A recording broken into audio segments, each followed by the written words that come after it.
The scream came from behind the iron gates of the Wright mansion. Security dragged Millicent Auma across the polished driveway, her worn uniform tearing at the seams. Her suitcase split open. Papers scattered across the ground, medical forms marked high-risk pregnancy. Twins. Remove her, a woman ordered from the balcony, her voice sharp with disgust. I don't want that shame in my house. A guard shoved Millicent aside. She crashed onto the pavement, gasping, one arm wrapping instinctively around her swollen belly. Pain ripped through her body. Still she didn't beg.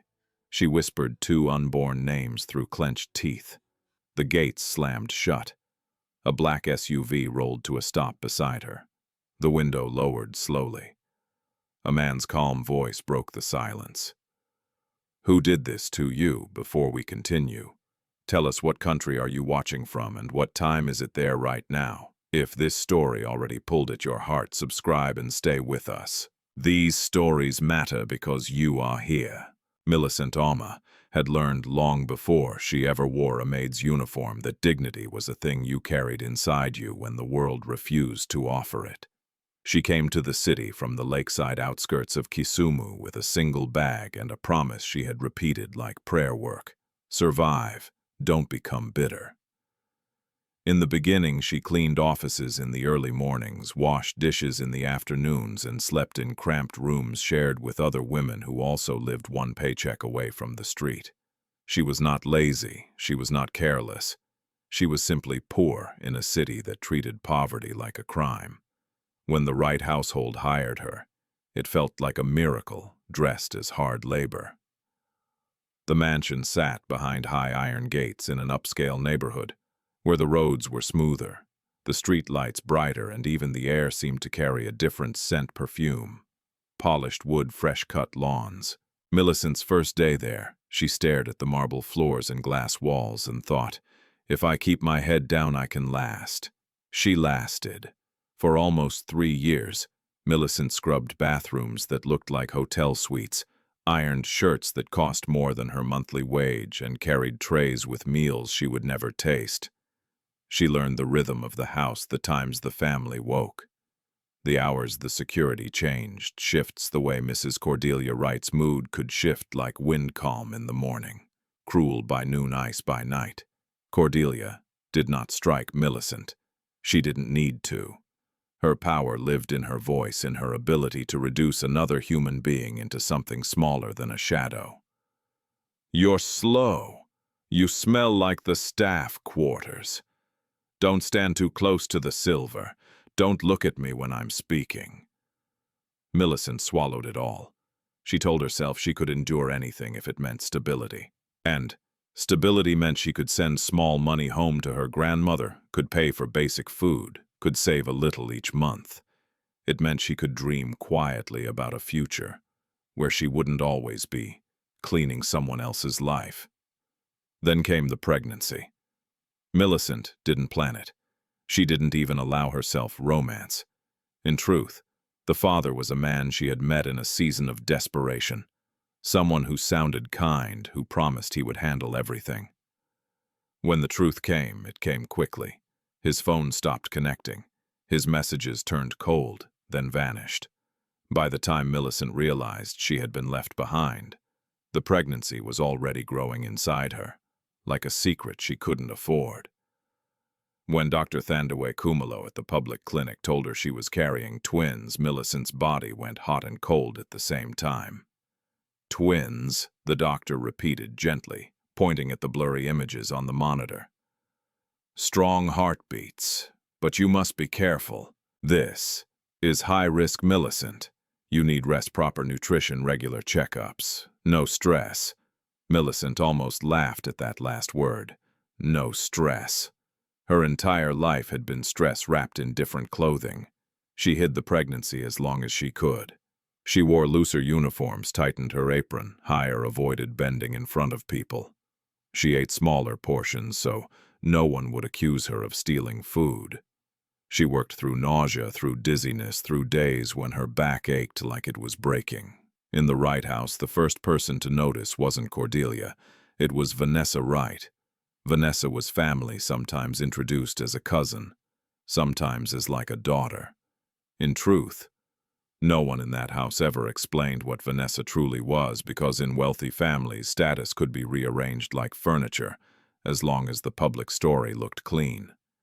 Vanessa was in her late 20s, always polished, always sharp, always bored. She treated the staff like background noise, except when she needed someone to blame for her own bad mood.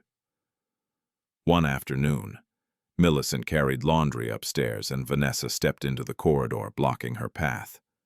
Vanessa's eyes swept over Millicent's body, slow calculating, then stopped at her belly. Millicent felt her throat tighten. Vanessa's lips curved. "Well, well," she said softly, as if tasting the moment. "What do we have here?" Millicent tried to move past her, but Vanessa's hand shot out, gripping her wrist. "Who did you sleep with?" Vanessa whispered, voice sweet with poison. "Which man from the gate? Which driver? Or did you decide to trap someone richer?" Millicent's heart hammered. "Miss Vanessa, please don't please me." Vanessa snapped her sweetness. "Vanishing. You think you can bring that disgrace into this house?" Millicent didn't answer because there was no safe answer. Within days, the atmosphere shifted. The guards stared longer. The other staff avoided her like she carried disease. Cordelia's comments grew sharper, more frequent suspicion sliding into accusation. And then the night everything snapped. The house turned on Millicent like an animal cornering prey. The accusation was ridiculous. A missing bracelet, a piece of jewelry that belonged to Cordelia. Millicent never touched it. She never even saw it. But her denial didn't matter. "She's been acting strange," Vanessa said calmly, standing beside Cordelia, like a loyal daughter. "Always hiding her body, always sneaking food, always disappearing." Millicent's mouth went dry. "I didn't take anything, I swear." Cordelia's eyes were flat. "Bring her bag." They searched through Millicent's small suitcase, as if she were already guilty. They found nothing, and somehow that made Cordelia angrier. "Get her out," Cordelia ordered. "Now." Millicent begged for her salary first. She begged for her documents. She begged for one night of shelter. The answer was humiliation. Security dragged her through the gate. Her suitcase split open. Her clinic forms spilled onto the driveway like proof of a life no one wanted to acknowledge. When Millicent fell, wrapping her arms around her belly to protect the twins, she did not cry, because she had learned that tears were entertainment for people like Cordelia. But inside, terror rose. Not for herself, for the two small lives depending on her body to keep fighting. The black SUV that stopped beside her felt unreal at first, like a dream that came too late. The driver didn't rush out. The door didn't fling open dramatically. Instead, the vehicle simply waited, as if the person inside was measuring the situation and deciding what kind of power to use. The window lowered. Millicent's eyes lifted slowly. A man sat inside, early 30s, deep brown skin, a clean-cut face that looked used to restraint. His gaze wasn't soft. It wasn't cruel either. It was steady, like someone who had seen many storms and stopped flinching. "Who did this to you?" He repeated, his voice calm but edged with something dangerous. Millicent's instinct screamed at her to crawl away. A lone woman at night, vulnerable, bleeding from her palms, pregnant with twins, she knew what the world could do to women like her. "I'm fine," she forced out, even though her voice shook. I just need to go." The man's jaw tightened slightly. "You're not fine." Millicent tried to stand. Pain sliced through her lower body and her knees buckled. The man opened his door, then stepping out into the cold night air. He moved without panic, but with purpose. Not the careless confidence of a young rich man, something older, something practiced. "Don't touch me," Millicent whispered, backing away even as her body trembled. "I won't," he said immediately, palms slightly raised. "But you're hurt. And those papers." His eyes flicked to the soaked clinic forms on the ground. "High risk." Twins. Millicent's face burned with shame. She reached for the papers with shaking hands, trying to gather them before the wind could steal them away. The man crouched at a respectful distance and picked up a few sheets without stepping into her space. He held them out to her like an offering, not a demand. "What's your name?" he asked. Millicent hesitated. In her world, names were power. When the powerful knew your name, they could destroy you more efficiently. But her body was failing, and the pain in her belly was no longer something she could ignore. "Millicent," she said, barely audible. "Millicent Auma." He nodded once as if sealing something in his mind. "I'm Nate." He lied smoothly because the truth was a weapon he did not want to drop into the street. Nathaniel Nate Adebola Wright did not introduce himself with his full name because he understood what it would do. The moment she knew he was a Wright, the moment she connected him to the very mansion that had thrown her away, Millicent would either collapse with fear or lash out with anger, or both. And he couldn't blame her for either.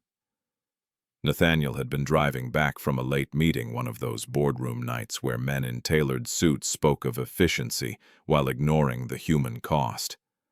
He wasn't even meant to pass this road, but something, an instinct, a sudden desire to avoid the main boulevard, had turned his hands on the wheel. Then he saw her, a pregnant woman on the ground outside his family gate. His family gate. His throat had tightened in a way he hadn't felt in years. "Millicent," he said again, softer now. "Let me take you to a hospital." "I can't," she whispered. "I don't have money. I'm not asking you to pay," he replied. Millicent's eyes narrowed, suspicion returning. Why Nathaniel's gaze held hers. In that moment he could have said 100 convenient lies, charity, religion, coincidence.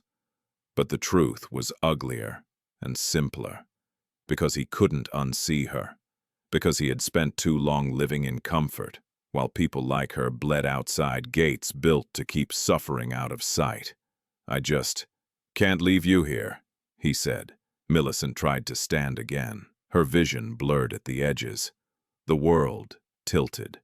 Her mind flashed to the doctor's warning, to the twins' heartbeats, to the way her body had felt too heavy all week, as if something was shifting. She pressed a hand to her belly and whispered, "Please, not now." Nathaniel heard it. He heard the panic she tried to swallow. He heard the way her breath came too fast. "Millicent," he said firmly, keeping his tone grounded. "You're going to faint." "I'm not," she started, but her words dissolved. Her knees hit the ground again, and this time her body didn't rise. Nathaniel moved fast, not grabbing her like a possession, but positioning himself so she wouldn't strike her head on the pavement.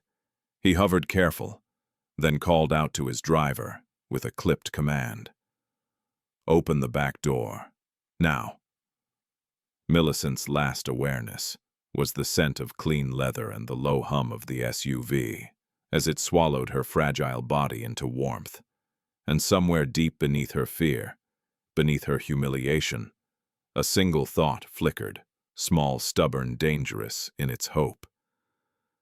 "Maybe tonight I won't be left to die." The hospital lights were too bright. Millicent became aware of them before she became aware of pain. Long white beams cutting through her closed eyelids, humming softly, merciless in their clarity. For a moment she thought she had died and woken somewhere cold and unfamiliar. Then her body spoke. A sharp ache pulsed through her lower back. Her belly felt tight, stretched to its limit, as if her skin might split. She tried to move, and a low sound escaped her throat before she could stop it. "Easy," a woman's voice said close by. "Calm, grounded, don't rush." Millicent forced her eyes open. A black woman in a white coat stood beside the bed, her hair pulled back neatly, her expression professional, but not distant. Her eyes held concern without pity, and something in that steadiness anchored Millicent just enough to keep panic from flooding her chest.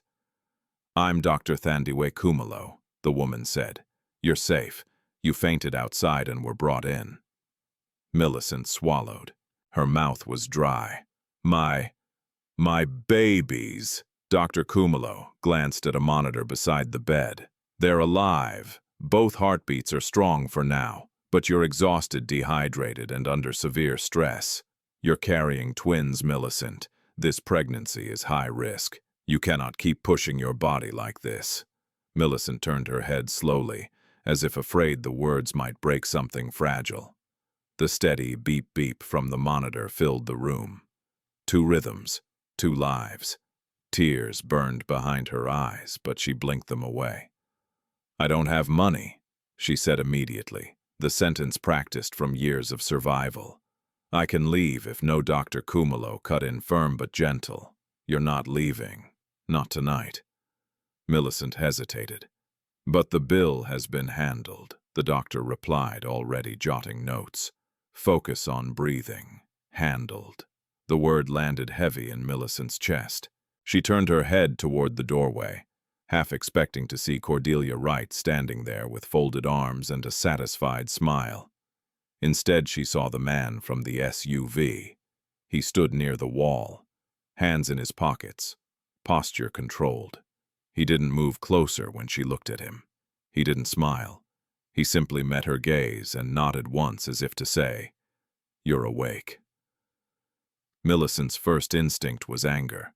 Her second was shame. She hated needing help. Hated being seen like this weak, exposed dependent. Her entire life had been built around the idea that survival required invisibility. "You shouldn't be here," she said hoarsely. The man straightened slightly.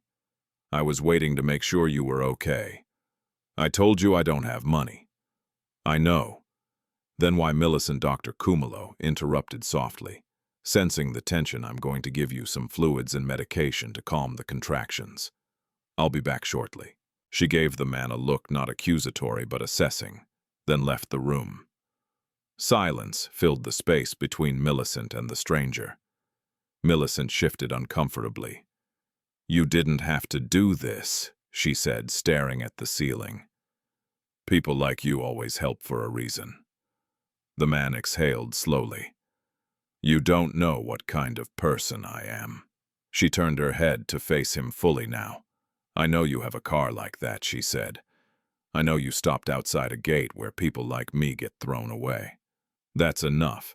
Something flickered across his face, brief, unreadable. "My name is Nate," he said again, as if repeating it might make it truer. "I'm not here to control you. I just couldn't leave." Millicent studied him. His clothes were clean but understated. No loud logos, no gold chains. The kind of man who didn't need to advertise power. That scared her more than arrogance. "You paid for this," she said quietly. "I didn't ask." "No. You'll want something later." "No." She laughed bitterly. "That's what they all say." Nate didn't argue. He let the silence stretch, let her suspicion breathe. When he finally spoke again, his voice was lower. "You were thrown out like you didn't matter. You were hurt, pregnant. That shouldn't happen to anyone." Millicent's throat tightened. "You think I don't know that?" She snapped, emotion breaking through her control. "You think I don't feel it every day, but knowing doesn't stop it. Knowing doesn't feed children." Her hands curled into the sheet. "I just wanted my salary. I worked for that house for years. I didn't steal anything. I didn't." Her voice cracked. Nate took a step forward, then stopped himself. "I believe you." The words landed differently than sympathy. They carried weight, certainty. Millicent turned her face away, ashamed of how much she needed to hear them. "I need to go back," she said suddenly. Nate frowned. "Back where?" "To the house. To get my documents, my ID, my last pay." She pushed herself up slightly, ignoring the spike of pain. "If I don't, I'll have nothing. No job, no proof of who I am." Dr. Kumalo returned just in time to hear the end of that sentence. "No," the doctor said sharply. "Absolutely not. You're not going anywhere tonight." "I have to," Millicent insisted. "They'll destroy my name if I don't clear this." Dr. Kumalo crossed her arms. "Your blood pressure is unstable. You're dehydrated. Stress like this could cost you one or both of those babies." The room went still. Millicent's breathing grew shallow. The thought cut deeper than any insult she had endured. "I'll be careful," she whispered, bargaining with fate itself. "Just 1 hour." "No," the doctor repeated, softer now. "Not tonight." Millicent's eyes drifted back to Nate. Something like desperation flickering there. "You don't understand. When people like them decide you're guilty, silence becomes proof." Nate watched her carefully. He understood more than he wanted to admit. "I'll go," he said suddenly. Millicent blinked. "What, I'll go back?" he clarified. "Get your things, your documents, your pay." Her laughter was sharp, almost hysterical. "You think they'll hand it to you? They'll call security, the police." "I can handle a conversation," he replied. She studied him again, seeing not just confidence, but calculation. "Why are you doing this?" she asked quietly. Nate hesitated for half a second too long. "Because it's right," he said, finally. It wasn't a lie. It just wasn't the whole truth. Dr. Kumalo sighed. "I don't like this," she said, glancing between them. "But Millicent needs rest. If you go quickly, and don't bring trouble back here." "I won't," Nate said. Millicent reached out impulsively, her fingers brushing his sleeve before she could stop herself. The contact startled them both. "Please," she said, her voice breaking. "If they accuse me again, I can't survive that." Nate nodded, something hard setting in his eyes. "I won't let 'em." As he turned to leave, Millicent lay back against the pillow, exhaustion finally seeping through her defenses. The IV drip hummed softly beside her. She stared at the ceiling, torn between fear and a fragile, dangerous hope. She didn't know who Nate really was. She didn't know that he was walking back toward the very house that had thrown her away, not as a stranger, but as a son who had spent years avoiding the truth. And she didn't know that this choice to trust him even a little was about to pull open a conflict far bigger than her own survival. Outside the hospital room, Nate paused, his jaw tight. For the first time in a long while, Nathaniel Adebola Wright felt the weight of his family name pressing against his chest. And he knew that once he crossed those gates again, nothing, absolutely nothing, would stay buried. The Wright mansion looked different when Nathaniel approached it on foot. From the street, it had always appeared like a polished symbol: security lights, manicured hedges, silent power. But now, as he walked toward the iron gates, he saw what it truly was: a private kingdom, built to keep suffering outside and silence inside. The same gate that shut on Millicent's body was the gate that had protected his family's comfort for decades. A guard stepped out of the booth the moment Nathaniel came into view. "Sir," the guard began, then froze. Recognition hit like a slap. The man's posture snapped, straighter eyes widening in panic. "Mr. Wright," he stammered. Nathaniel didn't slow. "Open the gate." "Yes, sir. Immediately, sir." The guard rushed to the control panel with trembling hands. As the iron bars slid apart, Nathaniel's chest tightened, not with fear, but with a familiar, bitter disgust. This was how the world worked in his father's universe. For some people, the gate opened. For others, it slammed shut. He crossed the driveway, the marble still damp where Millicent had fallen. A faint smear of mud remained, like the house couldn't completely erase what it had done. He noticed a torn scrap of cloth near the edge of a hedge, part of her uniform forgotten like trash. Inside, the foyer smelled of lemon polish and expensive candles. The silence felt curated, like even sound was controlled here. A house staff member looked up, startled, then lowered their gaze quickly. Good evening, sir, the woman whispered. Nathaniel's eyes flicked over her tired shoulders, her careful posture. He wondered with a sudden heaviness how many times she had watched people like Millicent be broken, and told herself it was safer not to feel anything. "Where is Mrs. Cordelia?" Nathaniel asked. The staff woman swallowed. "In the lounge, sir, with Miss Vanessa." Nathaniel's jaw tightened. Vanessa! He walked toward the lounge with the measured calm of a man who had learned to hide storms behind his face. But inside him, something was shifting, something close to rage, close to shame, close to grief. He reached the doorway. Cordelia sat on a cream-colored sofa, legs crossed, a glass of wine in her hand. Vanessa perched beside her like a satisfied cat, scrolling through her phone. Both women looked up at the same time. Cordelia's expression changed instantly, surprise, then controlled annoyance, then the cold mask she wore in public. "Nathaniel," she said as if his presence was an inconvenience. "It's late." Vanessa's eyes narrowed sharp with calculation. "Nate," she murmured, voice sweet. "What brings you here?" Nathaniel didn't sit. He didn't offer pleasantries. "I'm here about the maid," he said. A beat of silence. Cordelia's eyebrows lifted slightly. "Which maid?" Nathaniel stared at her. "The pregnant one you threw out tonight. Millicent Auma." Vanessa's smile didn't move, but her eyes did. A flash annoyance, then something like alarm.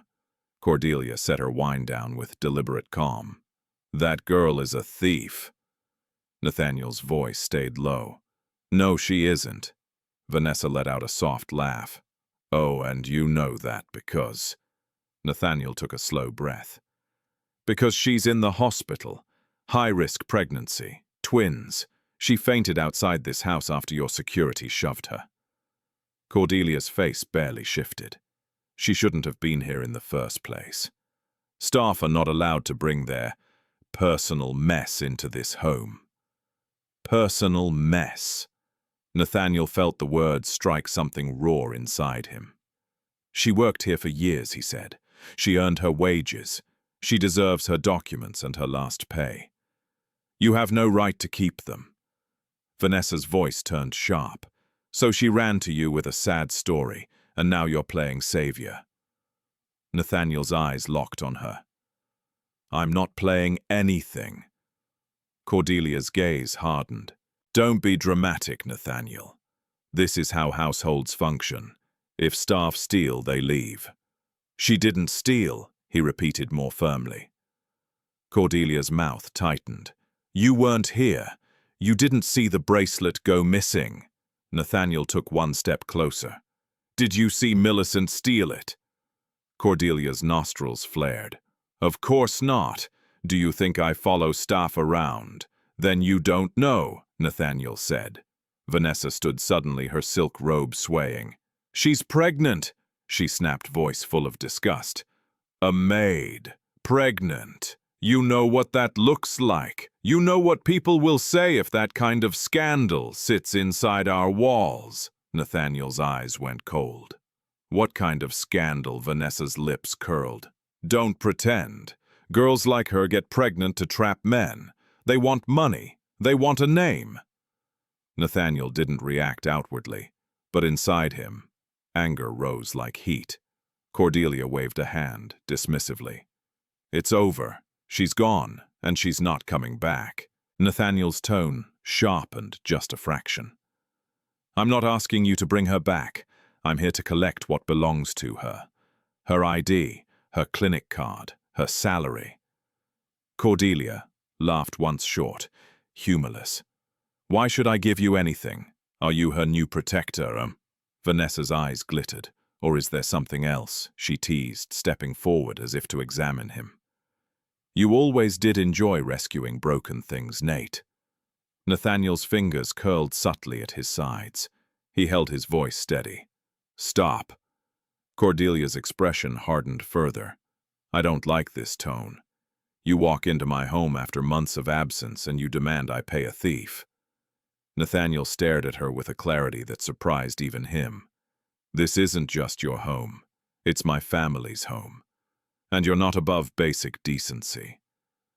Cordelia rose slowly, her posture, tall, controlled wealth wearing anger like perfume.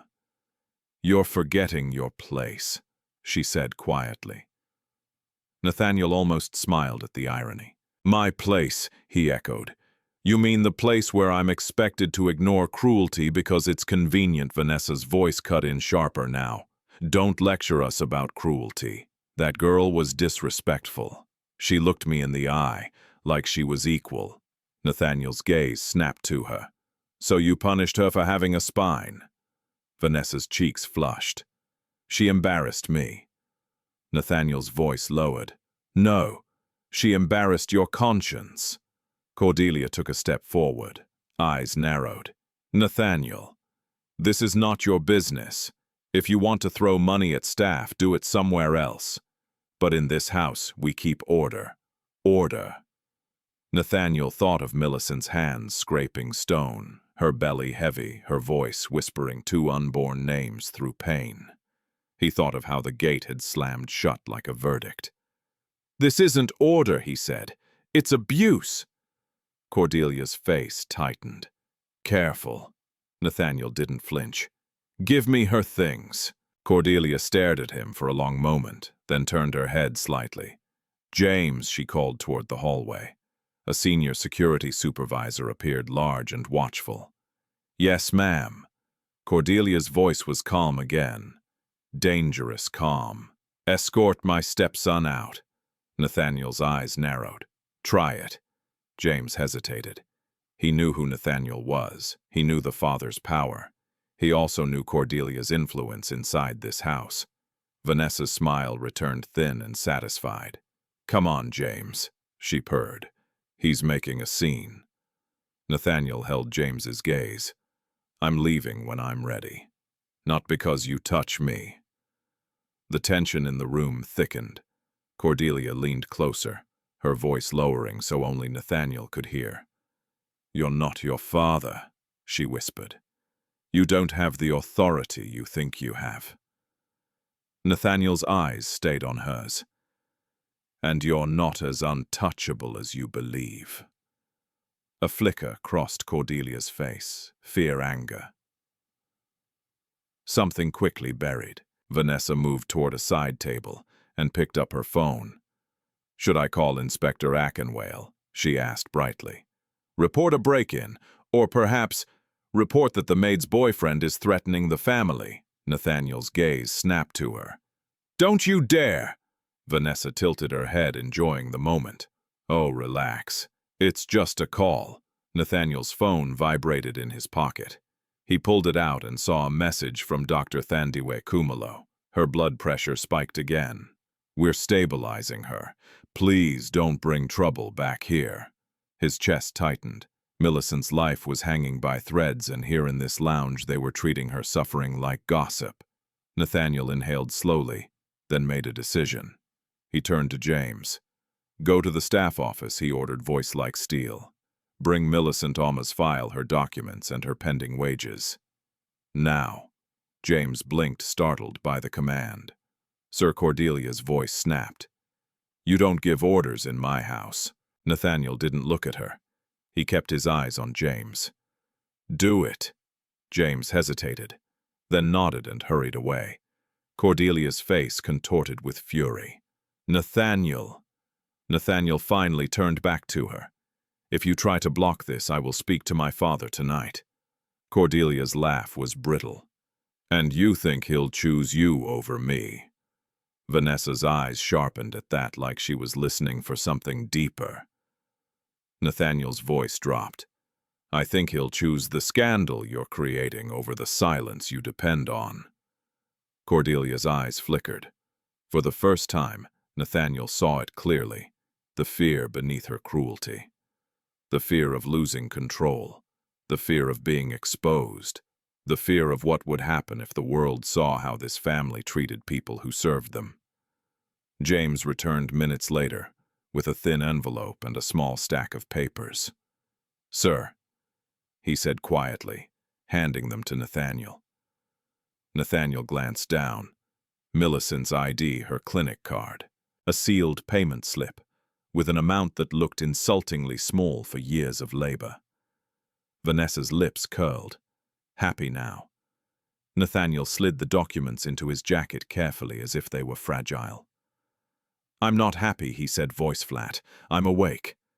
He turned to leave. Cordelia's voice followed him, cold as glass. "If you bring that girl into our family's name, I will destroy her." Nathaniel paused at the doorway. He didn't turn around, but his reply was clear, quiet and final. "If you touch her again," he said, "you won't be dealing with a maid." He stepped out into the night, and behind him in the luxury of the lounge, Vanessa stared at Cordelia with a slow smile that didn't reach her eyes. Because now Vanessa knew something important. Nathaniel wasn't just helping Millicent. He was willing to burn the whole house down for her. The apartment was small, quiet, and unfamiliar.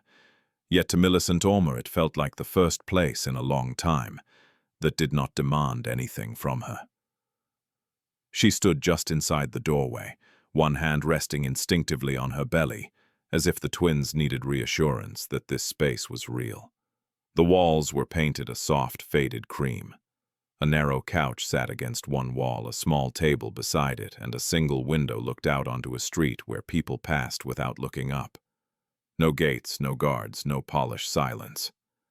Nathaniel placed the envelope and documents on the table, carefully, then stepped back. "This is temporary," he said. "You can stay here until the doctor clears you. No one will bother you." Millicent didn't answer immediately. She was busy absorbing the unfamiliar sensation of safety, the kind that made her chest tighten because she didn't trust it to last. "You didn't have to do all this," she said finally. "I know," Nathaniel replied. She turned to face him. "I mean it. This place, the hospital, going back to that house." Her voice trembled, not with fear now, but with something closer to disbelief. "People don't do things like that without expecting control." Nathaniel met her gaze. "I'm not asking you for anything." Millicent's eyes narrowed slightly. "Everyone asks eventually." He nodded once. "Then when I do, you're free to say no." That answer unsettled her, more than any demand would have. She moved slowly to the table and opened the envelope. Her ID card lay on top, slightly worn but intact. Beneath it, the clinic card, and at the bottom, the payment slip. It wasn't much, but it was proof. Proof that she existed. Proof that she had worked. Proof that the world hadn't erased her completely. Her fingers shook as she gathered the papers. "Thank you," she said quietly. Nathaniel inclined his head. "There's food in the fridge. Basic things. Eat something, please." Millicent hesitated. "I didn't ask for food either." He smiled faintly. "I know, but your babies did." The word babies landed softly in the room, changing its shape. Millicent looked down at her belly. "They're not things," she said, defensive out of habit. "They're people." "I know," Nathaniel said gently. "That's why I said it." She studied him again, the restraint in his posture, the way he stood slightly angled toward the door, as if refusing to claim space that wasn't his. "You can go," she said at last. "I will," he replied, "but I'll check in tomorrow, if that's okay." She nodded once. Tomorrow. When the door closed behind him, the silence returned, but this time it didn't feel hostile. Millicent sank onto the couch, slowly breathing through the ache in her back. The apartment smelled faintly of soap and something warm bread, maybe. She closed her eyes and let herself rest for the first time since being thrown out. And in that quiet, the tears came. They weren't loud or dramatic. They slipped down her cheeks, silently carrying the weight of everything she hadn't allowed herself to feel. The fear, the humiliation, the anger, the grief for the life she thought she might have had. "I'm still here," she whispered to the twins. "I didn't give up." Her hand moved gently over her belly. A faint kick answered back. The next morning, Sunlight spilled through the window, warming the room. Millicent woke slowly, disoriented at first, then remembered where she was. She sat up carefully, listening to her body. The pain was still there, but it had dulled to something manageable. She shuffled to the small kitchen and opened the fridge. Milk, bread, eggs, fruit. Nothing extravagant. Nothing humiliating. She cooked slowly, deliberately, reminding herself that she deserved to eat without shame.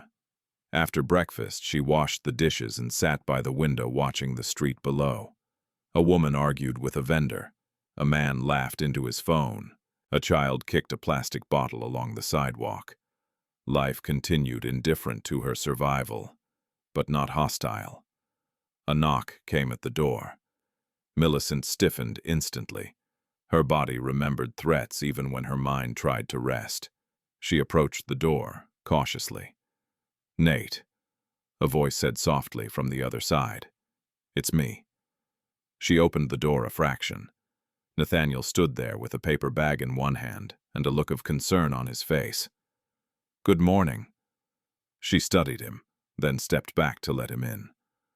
"I didn't expect you this early," she said. "I brought some fruit," he replied, holding up the bag. "And the number of a community nurse. She can check on you here if you don't feel like going back to the hospital today." Millicent accepted the bag reluctantly. "You're doing too much." "Maybe," he said, "but it's better than doing nothing." She sat back on the couch and he took the chair opposite her, keeping distance always. "How are you feeling?" he asked. "Tired," she admitted. "But better. That's good." Silence settled between them again. Less tense now, but still cautious. "Why were you driving past that house last night?" Millicent asked suddenly. Nathaniel's shoulders stiffened slightly. He chose his words carefully. "I grew up around places like that." "That house," she corrected. "Yes," he said. "That one." Millicent watched his face. "You didn't look surprised when you went back." He met her gaze steadily. "Some surprises come late." She considered that. "You don't sound like someone who enjoys wealth." He smiled faintly. "Wealth enjoys itself enough without my help." Millicent almost laughed, then caught herself. Laughter felt dangerous, too close to hope. Later that afternoon, despite Nathaniel's protests, Millicent insisted on stepping out for a short walk. "I can't stay inside forever," she said. "If I do, fear wins." Nathaniel walked beside her, slow and attentive, but not hovering. The neighborhood was modest, small shops, open drains, people who minded their business, because life demanded it. A woman selling oranges glanced at Millicent's belly and smiled kindly. "Twins?" she asked. Millicent nodded. The woman clicked her tongue approvingly. "Strong woman." Millicent felt something loosen inside her chest. They walked until her legs grew tired, then turned back. Near the apartment, a young boy sat on the curb, rummaging through a plastic bag. His clothes were thin, his eyes too old. Millicent stopped. Nathaniel followed her gaze. "We can't save everyone," he said gently. "I know," Millicent replied. She reached into the paper bag and pulled out a banana, walking over to the boy. "Eat," she said softly, placing it beside him. The boy hesitated, then grabbed it quickly. "Thank you," he mumbled. Millicent returned to Nathaniel's side. "You barely have enough for yourself," he said quietly. She shrugged. "Today I do." He looked at her then, not with pity, not with curiosity, but with something deeper. Recognition. Back in the apartment, Nathaniel prepared to leave again. "I'll come by tomorrow," he said. "Only if you want." Millicent hesitated, then nodded. Tomorrow. As the door closed, she rested her back against it, breathing slowly. For the first time since her pregnancy began, she allowed herself to imagine a future. Not a perfect one, not a rescued one, but one where she was not alone. Across the city, in an office tower wrapped in glass and power, a name was already being whispered. Millicent Auma. A maid who had dared to survive. And as rumors began to spread, quiet at first, then sharper, Nathaniel Adebola Wright stood at the edge of a choice he could no longer avoid. Because the gate had closed on Millicent. But something else had opened. The rumors did not begin loudly. They never did. They crept through the city like smoke thin, at first almost invisible, then suddenly everywhere, stinging eyes and choking breath. Millicent Auma's name moved from whispered conversations between domestic workers to guarded messages in group chats to half-spoken warnings passed in markets and bus stops. Be careful. That girl, the one who stole from the Wrights, pregnant, dangerous. Millicent felt it before she understood it. On the third morning in the apartment, she dressed carefully and walked to a nearby employment office. She stood in line for nearly an hour, breathing through the ache in her back, rehearsing answers in her head. She didn't need sympathy. She needed work, light work, anything she could manage safely until the babies came. When it was her turn, the woman behind the desk barely glanced at her form before stiffening. Auma, the woman repeated, eyes flicking up sharply. Yes, Millicent said. Millicent Auma. The woman hesitated, then leaned closer to her computer screen. Her fingers moved quickly. Then she leaned back, lips pressed together. I'm sorry, she said, voice suddenly formal. There's nothing available. Millicent's stomach sank. But you should try elsewhere, the woman cut in, already reaching for the next file. We're very busy. Millicent stepped aside, confused, watching as the next applicant, less qualified, less careful, was waved through with a nod. By midday, it happened again and again. A shop owner who had smiled at her the day before suddenly avoided her gaze. A woman who had promised to call about light cleaning work stopped answering messages. Even the fruit vendor who had spoken kindly to her now watched her with guarded eyes. By evening, Millicent understood. They had marked her. She sat on the edge of the couch in the apartment, documents spread out on the table, staring at nothing. Her hands rested on her belly thumbs, rubbing small circles as if she could smooth the tension out of the world. I didn't steal, she whispered. I didn't. The twins shifted gently inside her, unaware of the weight their mother carried. A knock came at the door. Millicent tensed. But when she opened it, she found Nurse Ayana and Jerry standing there, her expression warm and concerned. I hope this is okay, Ayana said. Dr. Kumalo asked me to check on you. Millicent stepped aside, gratefully. Please. Ayana moved through the apartment with quiet respect, checking Millicent's blood pressure, asking careful questions, listening closely. When she finished, she sat beside Millicent on the couch. You've been stressed, Ayana said softly. I can see it. Millicent let out a bitter breath. They're spreading lies about me. Ayana nodded. I heard. Millicent looked at her sharply. You did. Ayana hesitated, then spoke carefully. There are messages circulating among domestic workers. Warnings. They say you're trouble. Millicent's chest tightened. Because I was thrown out. Because you survived, Ayana corrected gently. Millicent laughed once hollow. That's not allowed. Ayana's eyes softened. No, it isn't. That evening, Nathaniel came by later than usual. Millicent saw the tension in his shoulders the moment he stepped inside. He didn't sit right away. He paced once, then stopped.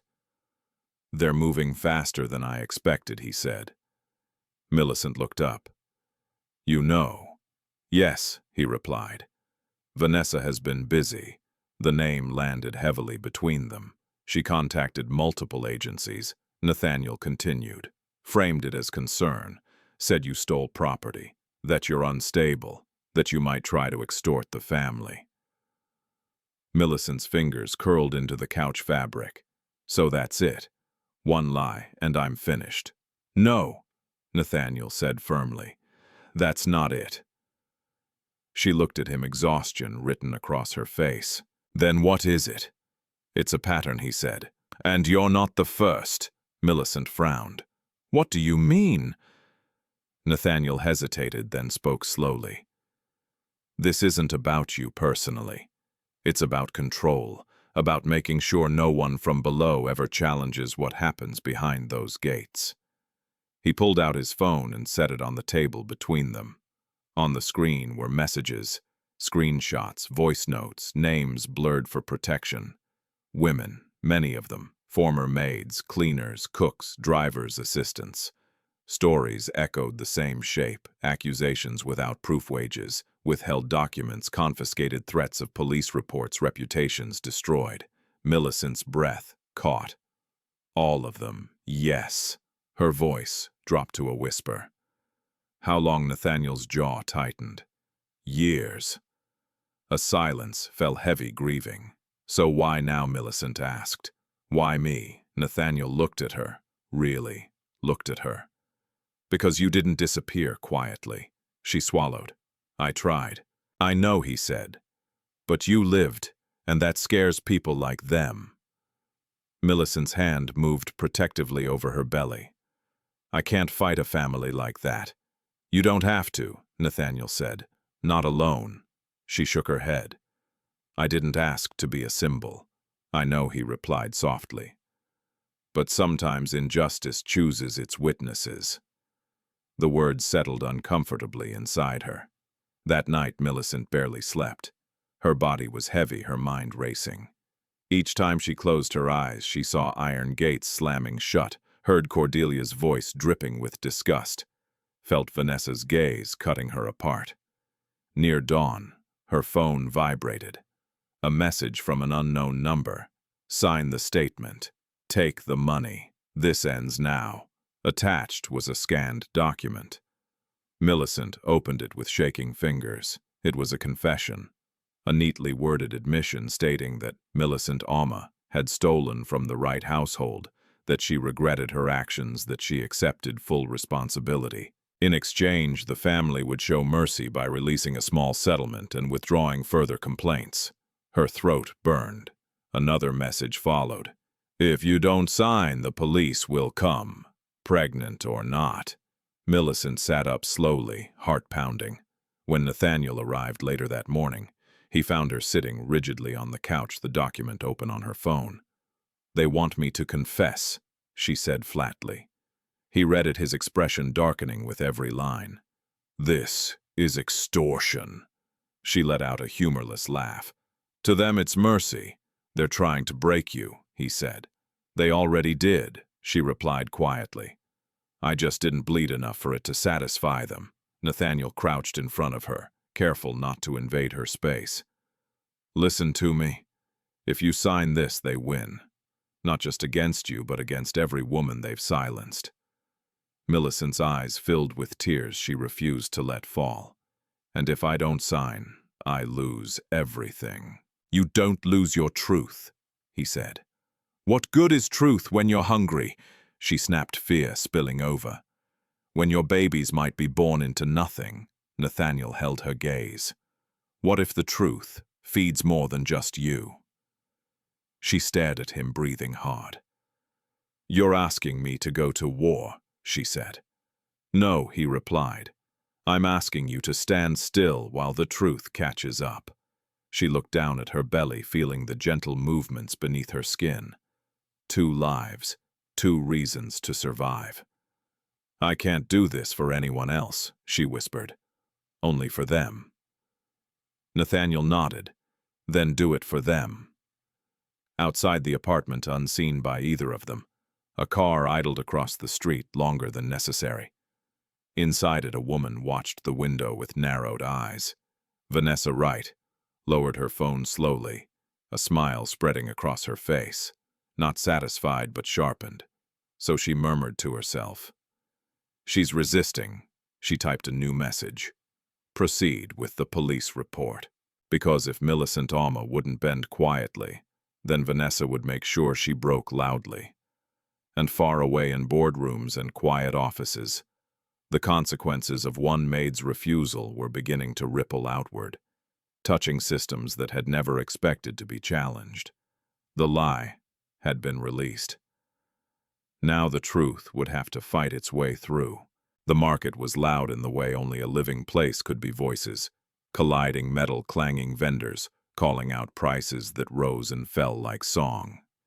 It smelled of dust, ripe fruit frying oil and sweat. For Millicent Auma, it was the first space in days that felt honest. No gates, no chandeliers, no whispers carried behind silk curtains. She moved slowly between stalls, one hand braced against her lower back, the other resting protectively over her belly. Nurse Ayana had warned her not to strain herself, but staying inside the apartment had begun to feel like waiting for fear to choose the next blow. Today, she needed to be seen on her own terms. Millicent stopped at a small table near the edge of the market where a woman sold bananas and roasted groundnuts. She asked permission, then set down a few small packets she had prepared the night before. Simple sachets of groundnuts carefully measured and tied. It wasn't much, but it was work. The woman nodded. "You can sit there," she said, kindly pointing to a crate. "If anyone asks, say you're with me." Millicent exhaled in relief and sat. At first people passed without noticing her. Some glanced at her belly and looked away. Others slowed curious. A few bought a packet, their coins warm from clenched palms. Each exchange felt like a small victory, a reminder that she could still offer something, still earn something, even with the world pressing down on her. Then the comments began. "Twins a man?" asked not unkindly. Millicent nodded. "Yes." "Strong woman," he said and moved on. A younger woman stopped, eyes sharp. "You shouldn't be working like this," she said. "It's dangerous." Millicent smiled politely. "So is hunger." The woman hesitated, then bought 2 packets instead of 1. By late morning, Millicent's legs ached. She shifted on the crate, breathing through the discomfort. The twins moved inside, her one strong one, gentler, like different answers to the same question. She was reaching for her water bottle when a shadow fell across her small setup. Millicent. She looked up. Nathaniel stood there in plain clothes. No jacket, no driver hovering nearby. Just him, blending into the market, in a way she hadn't expected. His eyes scanned her face. First, then her posture, then her belly, assessing, not as an owner or a savior, but as someone genuinely worried. "You shouldn't be out here this long," he said quietly. She straightened slightly. "I'm not made of glass." "I know," he replied. "But you are carrying 2 lives." She bristled. "Don't remind me like I forgot." He nodded once, accepting the rebuke. "Fair." He crouched beside her, careful to stay out of the flow of foot traffic. "How long have you been here? Long enough to sell something," she said, gesturing to the half-empty stack. "Long enough to remember who I am." Nathaniel followed her gaze. "You are not your job," he said. She looked at him sharply. "Tell that to the people who erased me the moment I lost mine." He didn't argue. They sat in silence for a moment, the noise of the market filling the space between them. A boy ran past, chasing a tire. A woman laughed too loudly at a joke she needed to believe. "Why do you keep coming back?" Millicent asked suddenly. Nathaniel turned to her. "Because you asked me to," she frowned. "I asked you for documents, not this." He smiled faintly. "Sometimes people ask for what they think they deserve." She studied him. "You sound like someone who's had too much time to think." He looked away. "You're not wrong." A man passing nearby slowed his eyes, lingering on Millicent's belly with an expression that made her skin crawl. "You selling sympathy now," he sneered. "Is that the business?" Millicent stiffened. Before she could respond, Nathaniel stood. "She's selling groundnuts," he said calmly. "Like everyone else." The man scoffed. "Mind your business." Nathaniel's voice didn't rise. "I am." The man looked at him more closely, then really looked, and something shifted in his expression. recognition, doubt. He muttered under his breath and walked away. Millicent let out a shaky breath. "You don't have to fight my battles," I know, Nathaniel said, sitting back down. "But I can stand near you while you fight them." She stared at him, startled by the phrasing. "That's a dangerous place to stand," she said. He met her gaze steadily. "I know." As the afternoon wore on, Millicent sold the last of her packets. She counted the coins carefully, pride blooming quietly in her chest. It wasn't much, but it was hers. "Let me walk you back," Nathaniel said as she rose slowly. They moved through the streets at an unhurried pace. The city felt different here, less polished, more alive. Children played between parked cars. Music drifted from an open window. A woman leaned out of a shop doorway and scolded someone affectionately. "You grew up around here?" Millicent asked. Nathaniel hesitated. "Not exactly.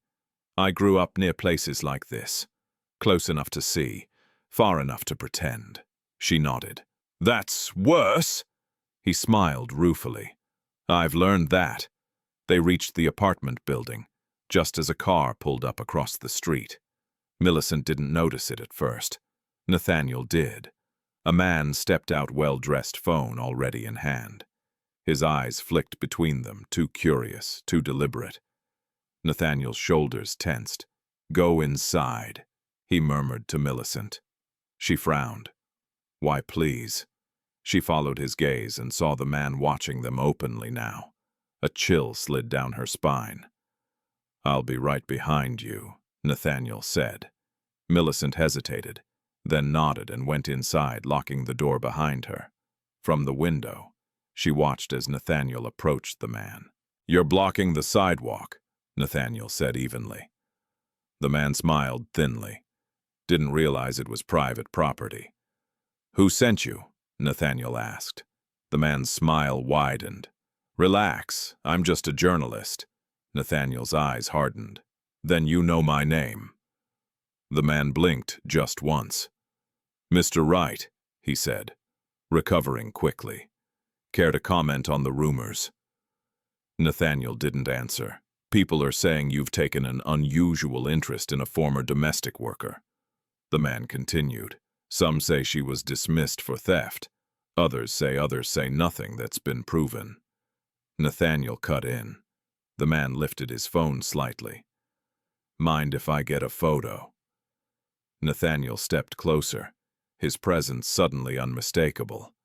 "If you publish anything that endangers her," he said quietly, "you'll be answering questions you won't enjoy." The man studied him, reassessing. "That sounds like a threat." "It's a warning," Nathaniel replied. The man lowered his phone slowly. "Interesting," he murmured. "Very interesting." He stepped back, got into his car, and drove off. Nathaniel stood there for a moment, jaw tight, then turned toward the building. Inside the apartment, Millicent waited, heart pounding. When Nathaniel knocked, she opened the door immediately. "What was that?" she asked. "Someone curious," he said. "About me." "About us," he corrected gently. Her chest tightened. "I don't want attention. I know." And yet she said, voice low, "It's coming." "Yes," he admitted. "It is." She walked back to the couch and sat heavily. "I don't even know who you really are," she said. "And now people are watching." Nathaniel stood across from her, hands at his sides. For a moment it looked like he might finally speak. The whole truth. Pull it into the open and let it cut where it needed to cut. But he didn't. Soon he said instead, "I'll explain." Millicent's eyes filled with frustration. "Soon keeps getting later. I'm trying to protect you." She looked at him, hurt flashing across her face. "You don't get to decide what protection costs me." The words hung between them. Nathaniel nodded slowly. "You're right."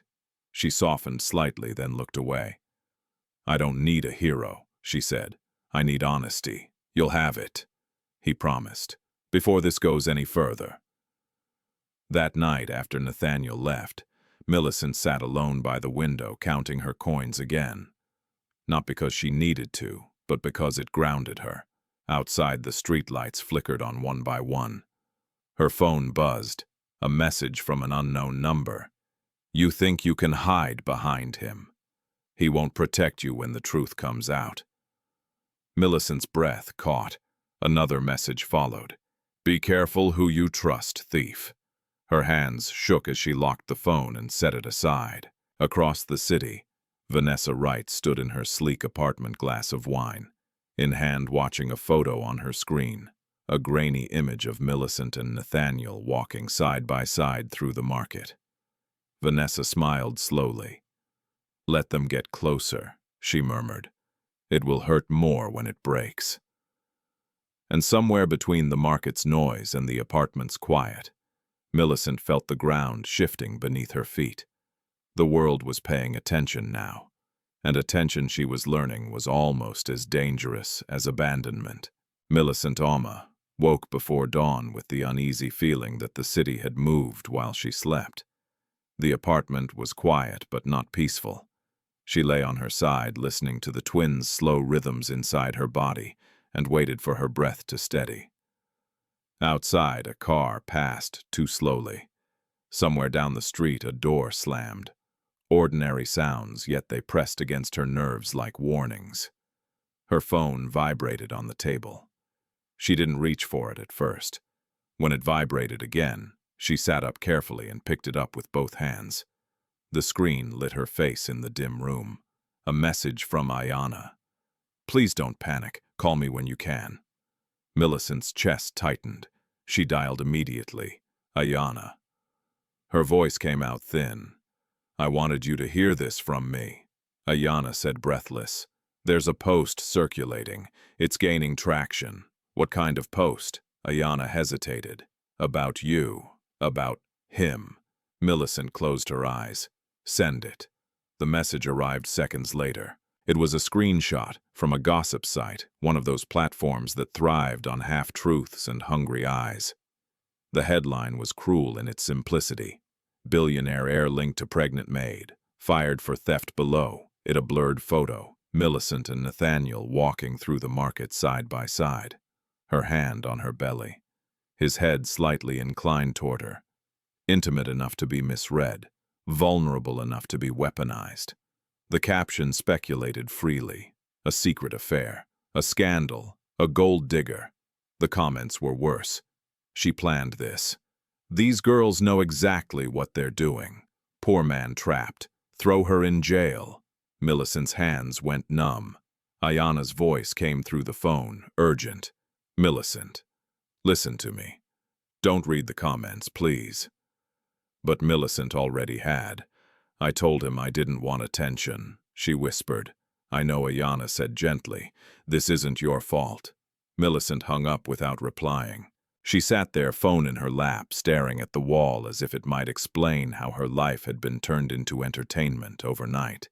A knock came at the door. Her body stiffened. She moved slowly, peering through the peephole. Nathaniel stood outside, jaw-tight, phone in hand. She opened the door, but she didn't step aside. You knew, she said flatly. Nathaniel's eyes searched her face. I knew it might happen. That's not what I asked. He swallowed. I knew they were watching. Millicent laughed, once short, sharp, bitter. So you let them? No, he said immediately. I underestimated how fast they'd move. She stepped back, finally letting him in, but the space between them felt colder now. Say it, she said, arms crossed over her chest. Say who you are. Nathaniel looked at the floor, then back at her. My name is Nathaniel Adebola Wright. The name landed like a dropped plate, loud, irreversible. The Wrights, Millicent repeated, hollow. That, right. Yes. Her mind raced, stitching together fragments, the gate opening without argument. The way security froze, the calm authority in his voice. The journalist's hesitation. You're his son, she said. From that house. Yes. Silence stretched thick and heavy. And you didn't think that mattered, she asked. It mattered, he said quietly. That's why I didn't tell you. I didn't want my name to poison what you needed help without conditions. Millicent shook her head. You don't get to decide that for me. I know, he said. I was wrong. She paced slowly, one hand braced against the wall as her body protested. Every time I trusted you, I trusted the rights without knowing it. I'm not them, he said. You're made of the same house, she shot back. The same gates, the same power. Nathaniel took a step toward her, then stopped himself. I'm trying to tear it down. She turned on him. By standing beside me while they destroy my name. They were going to do that anyway, he said. Vanessa has been waiting for a reason. Millicent froze at the name. She's behind this, Nathaniel continued. She fed the story. She wants to force you into a corner. And you helped her, Millicent said, softly. You gave her a picture. Nathaniel closed his eyes. I didn't protect you enough. Her voice cracked. I didn't ask you to protect me. I asked you to tell me the truth. The room fell silent again. The hum of the refrigerator. The distant call of a vendor outside. Life continuing indifferent to her fracture. What do you want from me now, Millicent asked at last. I want you safe, Nathaniel said. I want the lies to stop. And the cost, she asked. What's the price? He met her gaze, steady and unflinching. Exposure, conflict, losing what I've been avoiding losing for years. She stared at him, disbelief and anger mixing with something more dangerous, understanding. So, this is your war, she said, and I'm the battlefield. No, he replied. You're the reason. She turned away, fighting the sting in her eyes. I don't have the strength for this. I know, he said. That's why I'll carry what I can. Her phone vibrated again on the table. She picked it up, already bracing herself. A message, this time from an official-looking number. You are requested to present yourself at Central Station for questioning regarding an ongoing investigation. Her breath caught. Nathaniel read it over her shoulder. His jaw tightened. They moved. They're going to arrest me, Millicent whispered. No, he said quickly. They want to scare you. It's working, she said, voice shaking. I can't go back there. I can't be humiliated again. Not like that. We'll go together, Nathaniel said. She shook her head. You'll make it worse. Cameras, questions, assumptions. He hesitated. Then we'll go with a lawyer. And if they keep me, she asked. If they put me in a cell while my babies... Her voice broke. Nathaniel reached out, then stopped himself again. I won't let that happen. You can't promise that, she said. Not anymore. She moved slowly to the couch and sat, exhaustion washing over her in waves. The twins shifted uneasily, responding to her stress.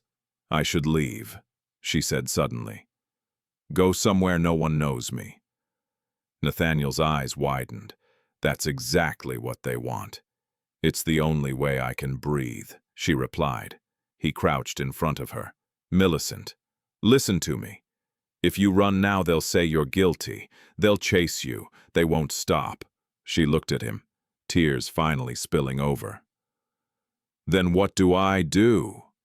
He held her gaze, voice low and firm.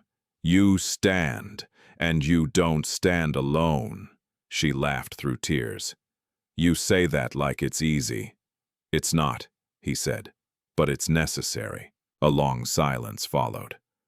Millicent wiped her face and inhaled slowly, grounding herself the way Ayana had taught her. She thought of the market woman who had called her strong, of the boy who had accepted a banana without suspicion, of the twins' steady insistence on life. If I do this, she said carefully, it will be on my terms. Nathaniel nodded. Name them. No press statements, she said.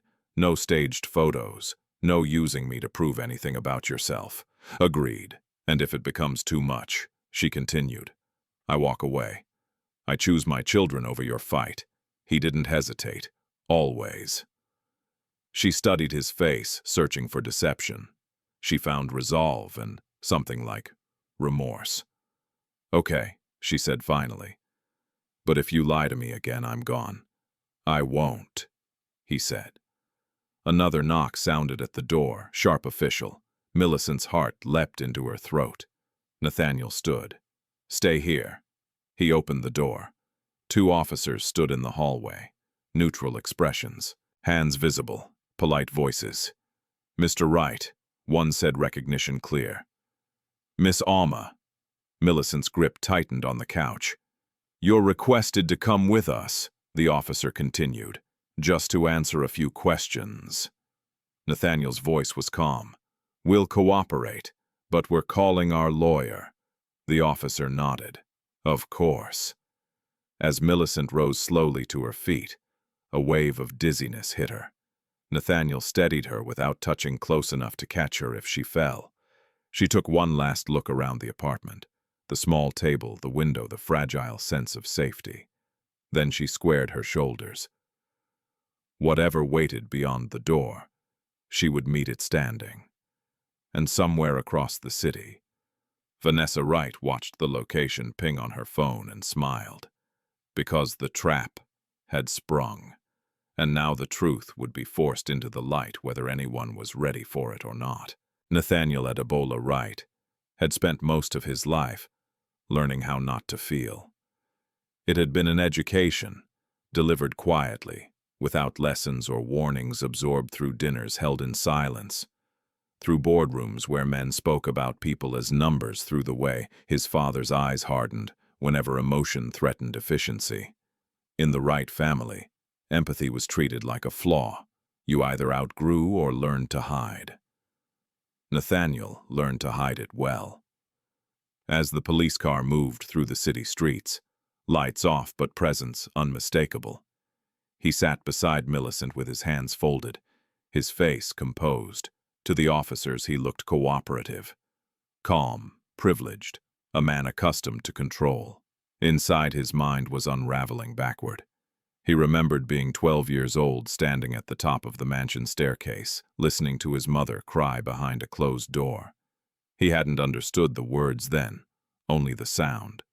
The way it cracked something in his chest. The way his father's voice followed low and sharp, explaining that weakness invited chaos. "Your mother worries too much," his father had said later, placing a hand on Nathaniel's shoulder. "That's why she's ill." Nathaniel learned early that love in his family came with conditions. You performed, you obeyed. You didn't ask questions that threatened the structure holding everything up. By the time he was old enough to understand what the Wright Empire truly was, mines in distant regions, factories with smiling PR photos, masking long hours and cheap labor, he had already been shaped by it.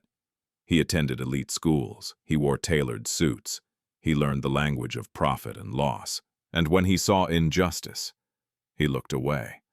Not because he didn't care, but because caring felt like betrayal. The police car slowed as it approached Central Station. Millicent shifted beside him, her breathing shallow. Nathaniel glanced at her, saw the tension in her jaw, the way her hand pressed protectively against her belly. He felt the old instinct rise, the one that told him to fix this quietly, to make a call, to use his name like a shield, and walk away untouched. Instead, he stayed still. This wasn't about escape. This was about facing the thing he had avoided his entire life. At the station, the officers led them through corridors that smelled of disinfectant and old paper. Millicent kept her head high, but Nathaniel could feel the strain radiating off her like heat. They were separated at the door of an interview room. "I'll be right here," Nathaniel said softly. Millicent nodded once. "Don't disappear. I won't." The door closed behind her. Nathaniel leaned against the wall outside, staring at a faded notice board covered in outdated warnings and peeling flyers. His phone buzzed in his pocket. A message from his father. "We need to talk. Now." Nathaniel closed his eyes. He knew that tone. It was the voice that summoned board members, that ended careers, that made problems vanish. He typed a single reply. "I'm busy." The response came almost instantly. "This is not a request." Nathaniel slipped the phone back into his pocket without answering. For the first time, he let himself remember the people he had passed by without stopping, the workers he'd seen through tinted windows, the faces he'd forgotten by dinner. He remembered a young cleaner at one of the company offices who had asked for time off after collapsing from exhaustion. He had approved the denial with a signature and never thought of her again. Until now. The interview dragged on. Questions circled around Millicent like vultures: where she had worked, who she associated with, why she had been dismissed. Nathaniel could hear raised voices through the thin walls at times, then silence. Finally, the door opened. Millicent stepped out slowly, her face pale but composed.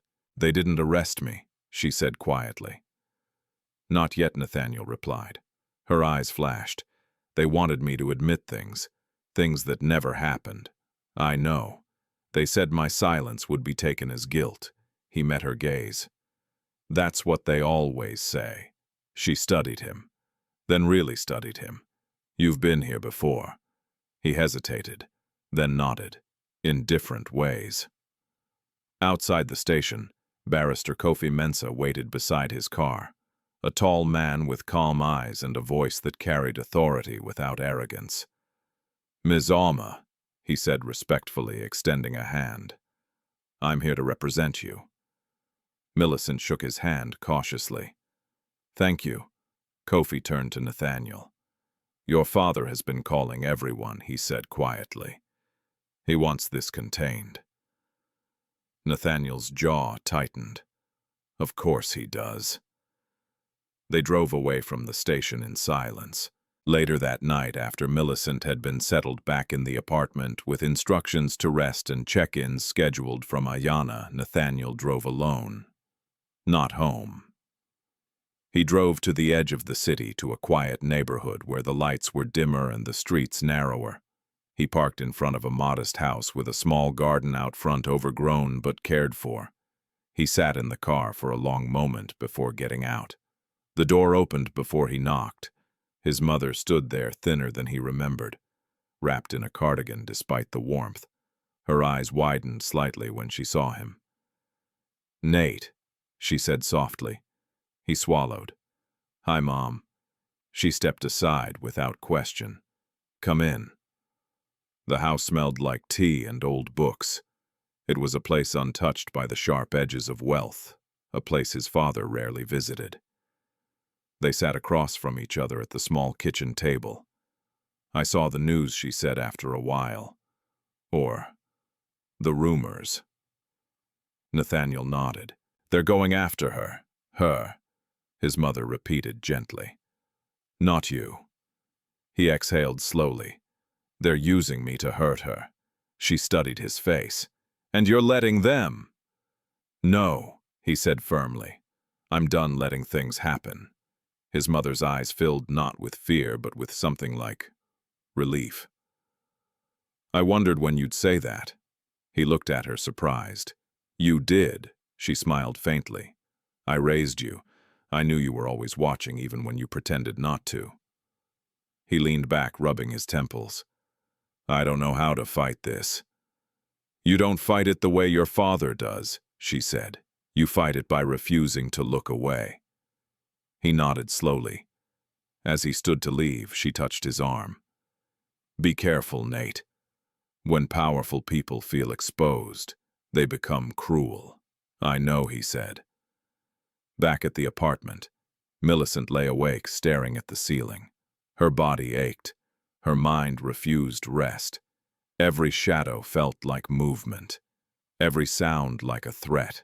She thought of Nathaniel. Not the name, not the family, but the man who had crouched beside her on cold pavement and spoken gently. The man who had stood in front of officers and not used his power to erase her. Trust was a dangerous thing, but so was isolation. She pressed her palm to her belly and whispered, "We're still here." The twins responded with quiet movement. Across the city in a glass-walled penthouse, Vanessa Wright paced with her phone pressed to her ear. She didn't break. She snapped. No, she didn't sign. A pause. Yes, I know he's involved. That's the problem. She stopped pacing, staring out over the city lights. No, she said slowly. We escalate. She ended the call and smiled, sharp, anticipatory. Because now it wasn't just about silencing a maid. It was about reminding Nathaniel Wright what happened to people who challenged the family order. And for the first time in his life, Nathaniel Adebola Wright was ready to find out. Millicent Auma didn't go back to the market after the station. Not because she was afraid of work, fear had never stopped hunger, but because Nurse Ayana and Jerry had looked her in the eye and said, "If you keep pushing like this, you may not carry them to term." So Millicent stayed inside the apartment for 2 days, moving slowly, eating small meals, forcing herself to drink water. Even when nausea curled in her throat, she tried to sleep. She tried to breathe.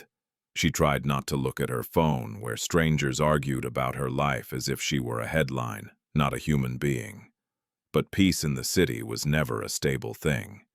It was a thin blanket that could be ripped away by one knock. On the third morning, Ayana arrived with a portable monitor and a gentle firmness that made Millicent obey.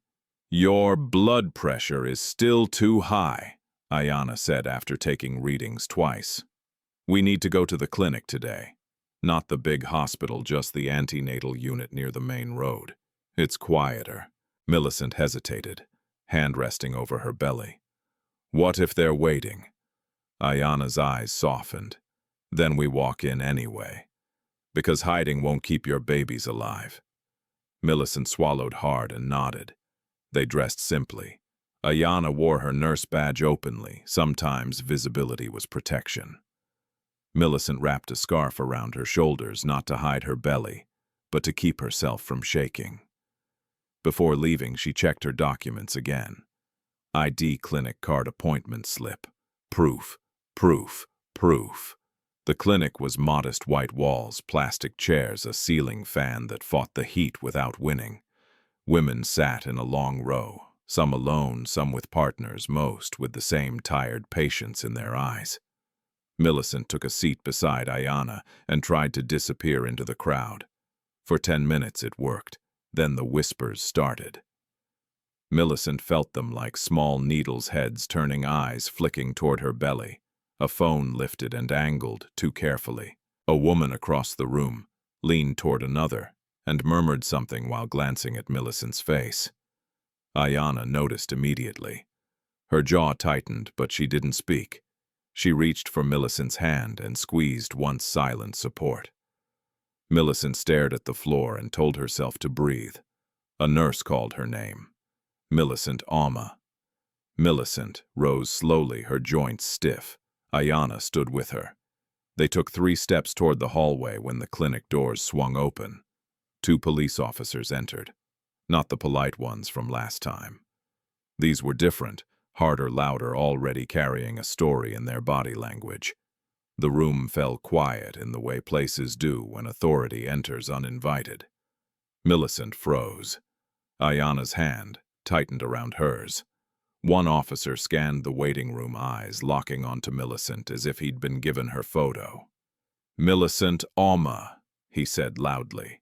Millicent's throat closed. "Yes, you are under arrest for theft and attempted fraud," he announced. "You will come with us." The words hit the room like a thrown stone. Murmurs exploded. Phones lifted. A woman gasped. Someone whispered, "That's her." Millicent felt the floor tilt beneath her. "I didn't steal anything," she managed, voice shaking. "I already answered questions." "This is no longer a request," the officer snapped. "Turn around." Ayana stepped forward, her nurse badge catching the light.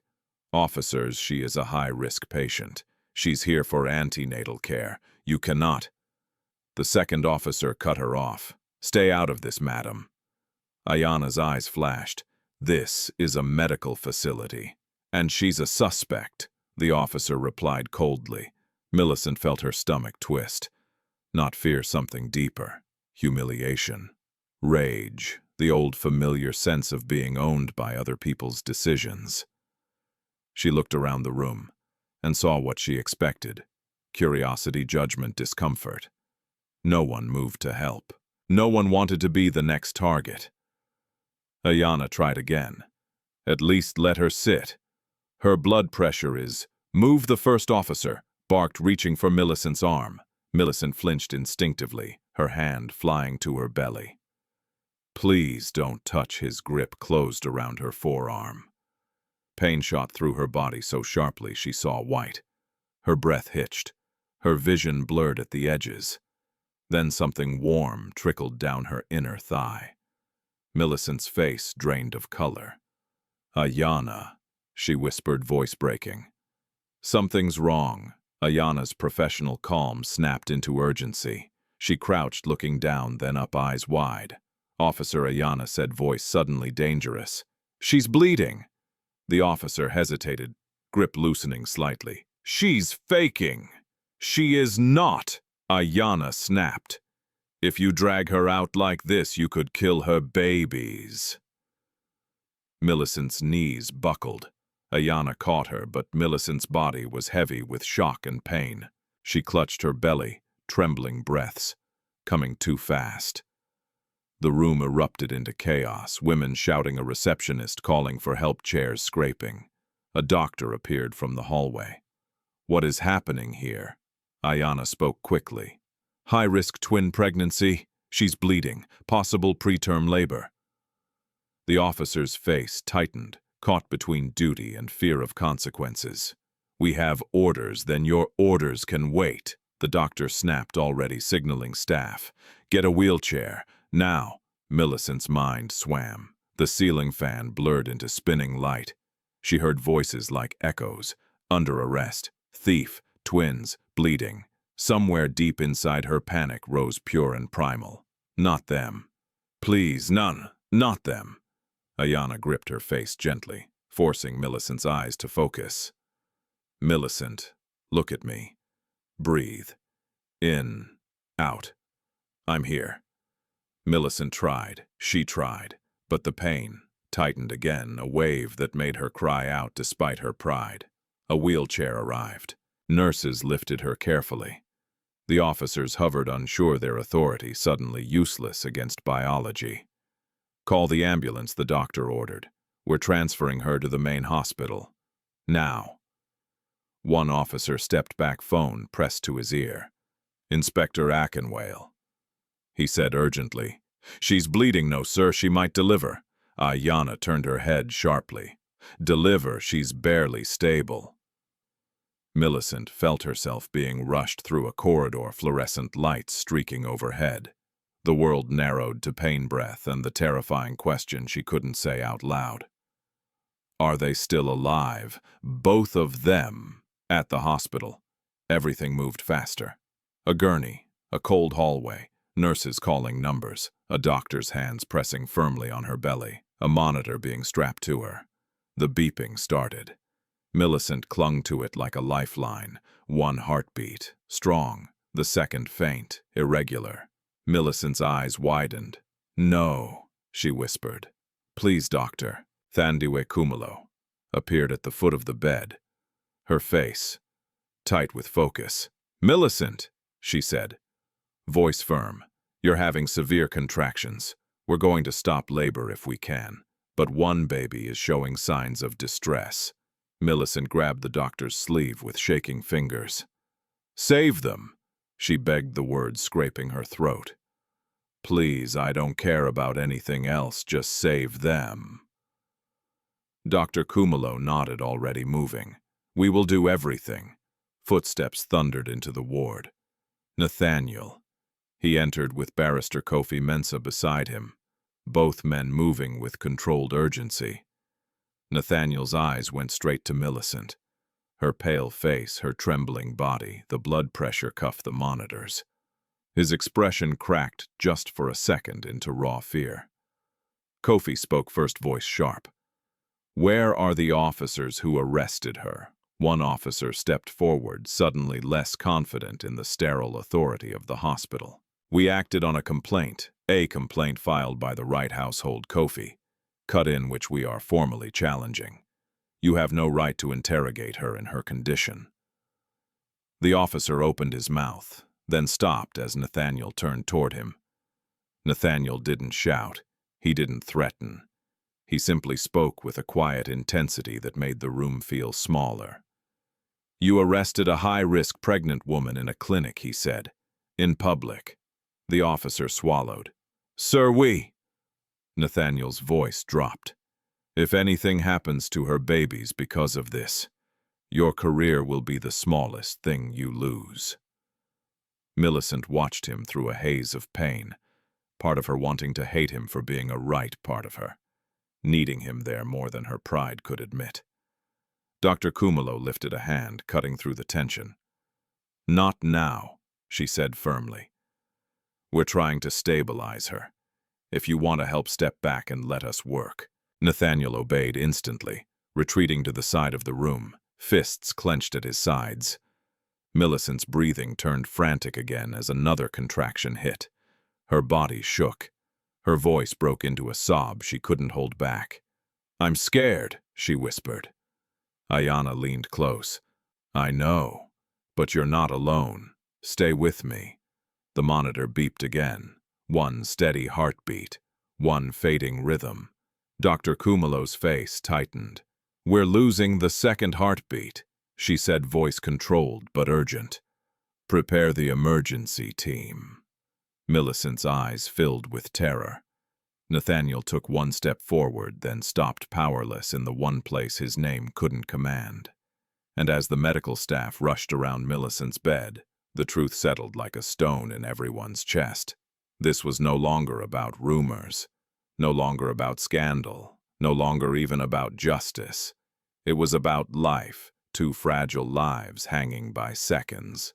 Time fractured inside the maternity ward. Millicent Auma drifted in and out of awareness, each moment tethered to pain sound and the steady insistence of voices telling her to breathe. The ceiling lights blurred into white halos. Hands pressed and released.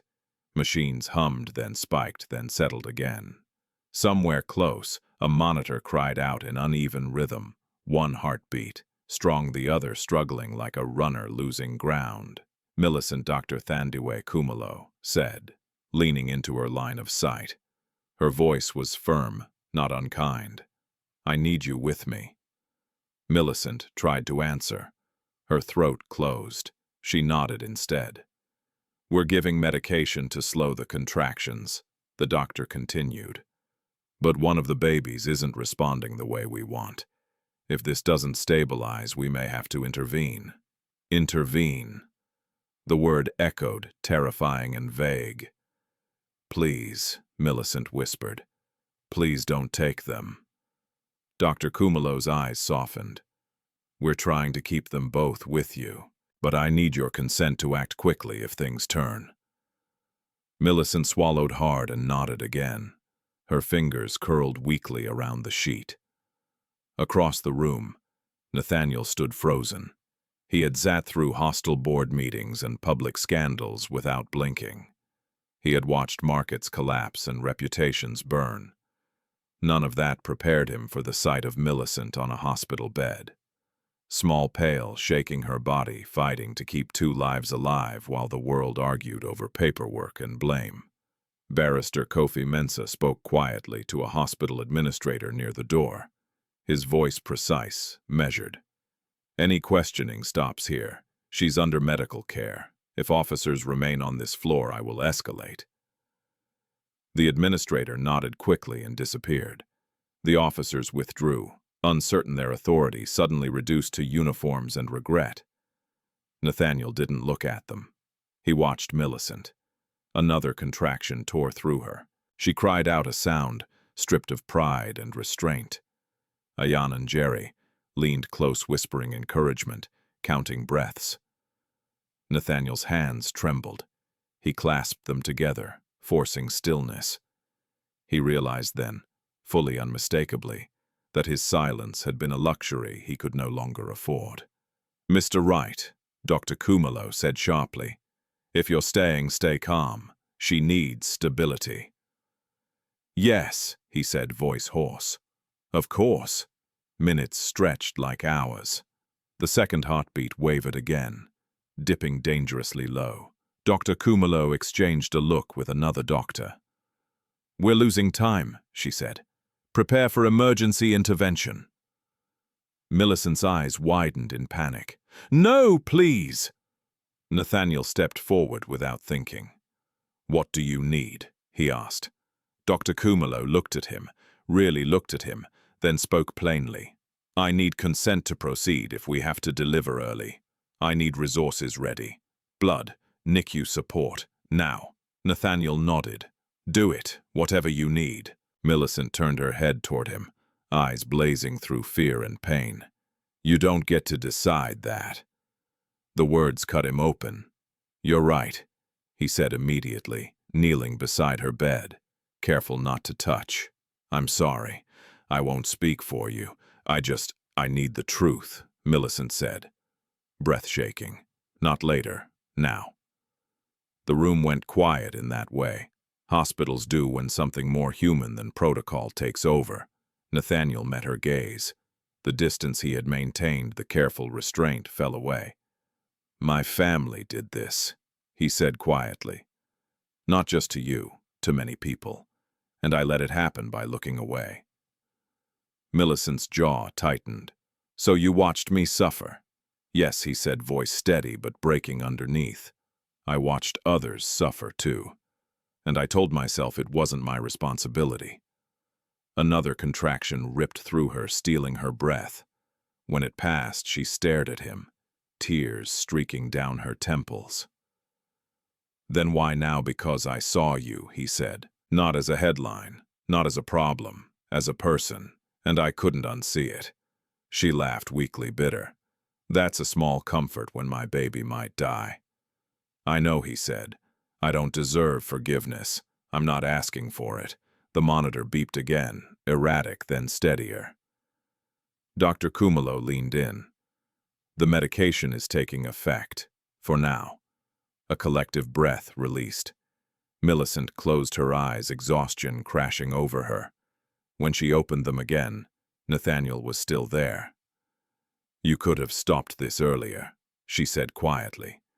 If you had spoken, used your name.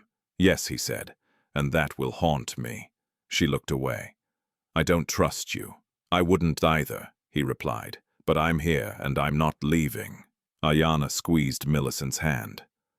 Your pressure is coming down. Keep breathing.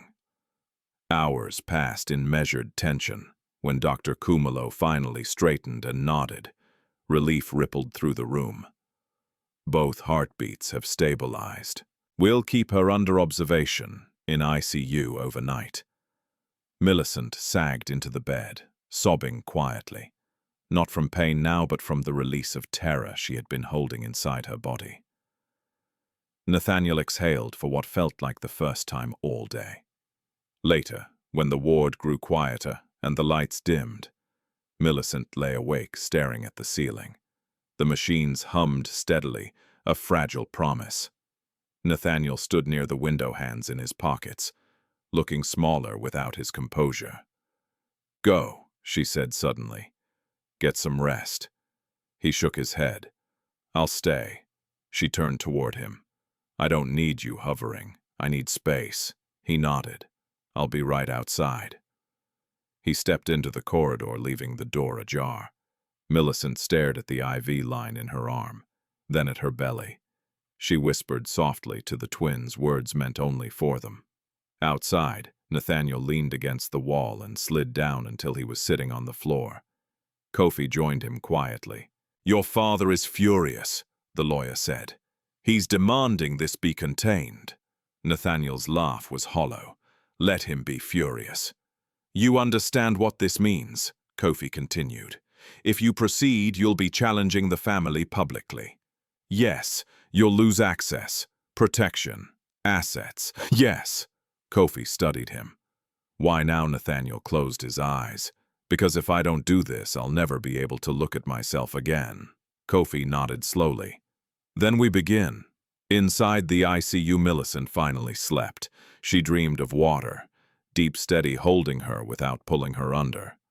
Across the city, Cordelia Wright paced her bedroom phone, pressed to her ear, fury sharpening her words. She collapsed, Vanessa said on the other end, her tone edged with excitement. At a clinic, police were involved. Cordelia stopped pacing. Did it work? Not yet, Vanessa replied. But the pressure is mounting. Cordelia's voice cooled. Good. Keep it on her. In the hospital corridor, Nathaniel rose to his feet as dawn light crept through the windows. He looked at the ICU door, at the woman inside who had been discarded and nearly broken by the world he came from. And he made a vow, quiet and unglamorous and irreversible. No more silence, no more looking away. Whatever it cost him, he would stand where he had once stepped aside. Because 2 lives were still beating, and that was reason enough to burn the lie down to its foundations. When Millicent Auma woke, the first thing she did was count the sounds. 2 heartbeats on the monitor, 2 steady rhythms, the soft hiss of oxygen from a nearby machine. Footsteps outside the ICU door. The world was still frightening, still uncertain, but for that moment the essential thing remained. Her twins were alive. She exhaled slowly, letting the air leave her lungs like a prayer. Nurse Ayananjeri noticed her eyes open and moved closer. "You're stable," Ayana whispered. "Dr. Kumalo will check you again soon. No sudden movements." Millicent nodded, her throat too tight for words. Her hand drifted to her belly.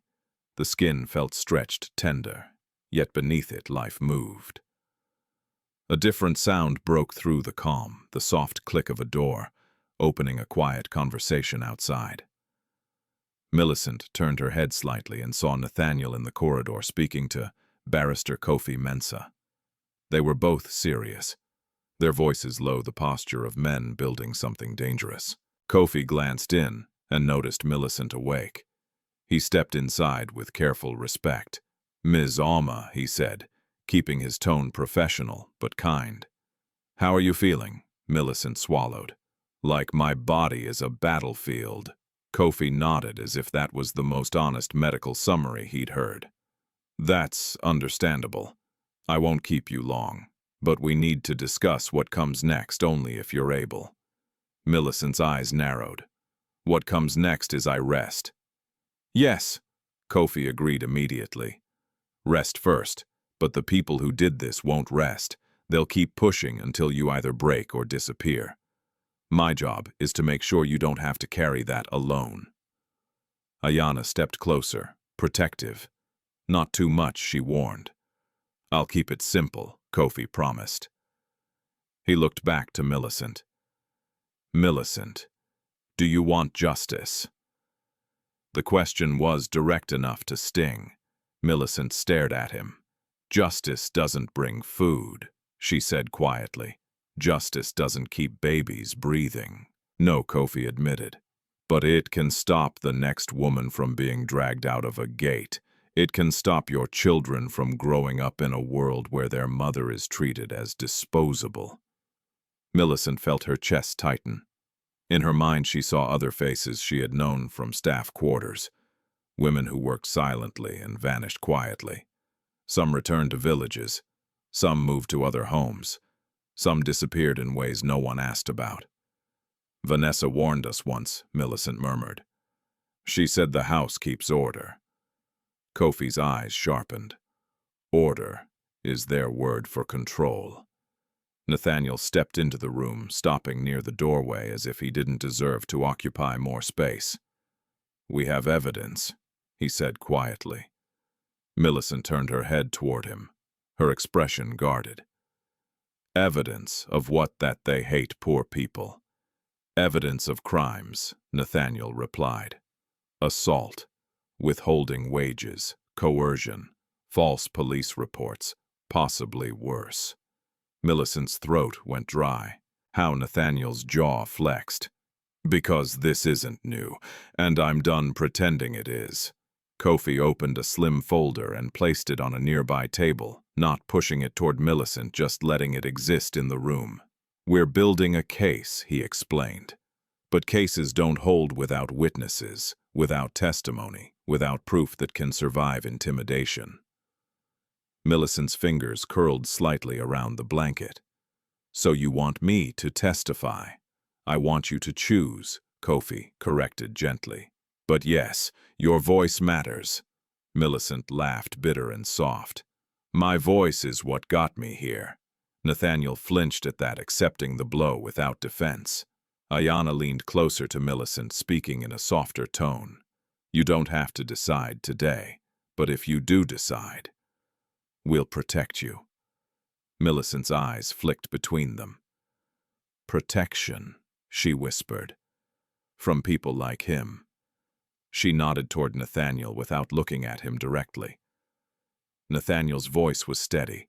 "From the system that made me possible." Silence fell. Millicent closed her eyes, letting exhaustion wash over her again. "I want my children safe," she said at last. "That's all I want." Kofi nodded. "Then that's our first priority." By afternoon, Dr. Thandiwe Kumalo moved Millicent from ICU to a quieter maternity room, still monitored, still fragile, but no longer in immediate crisis.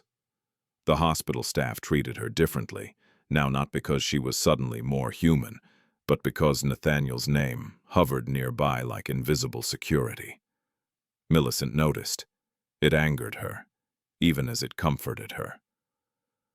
Outside her room, Nathaniel and Kofi began working like men racing time. They didn't start with the right mansion. That was the fortress. They started with the cracks. Kofi sent formal letters challenging the arrest and demanding disclosure of the complaint record. He requested the clinic's CCTV footage showing the officers grabbing Millicent. He filed an emergency motion to prevent further harassment under ongoing investigation claims. Meanwhile, Nathaniel moved through the city quietly, meeting people his family had taught him to ignore. He went to a small domestic workers association office, run by an older woman named Mama Esibotenganayan, sharp-eyed and tired of funerals disguised as resignations. He listened as she explained the pattern: families, withholding wages, confiscating IDs, threatening deportation for immigrant workers, forcing silence through fear. "You think your family is special?" Mama Essie asked him flatly. "They are just better dressed." Nathaniel didn't argue. He met two former Right staff members in a cafe far from the mansion.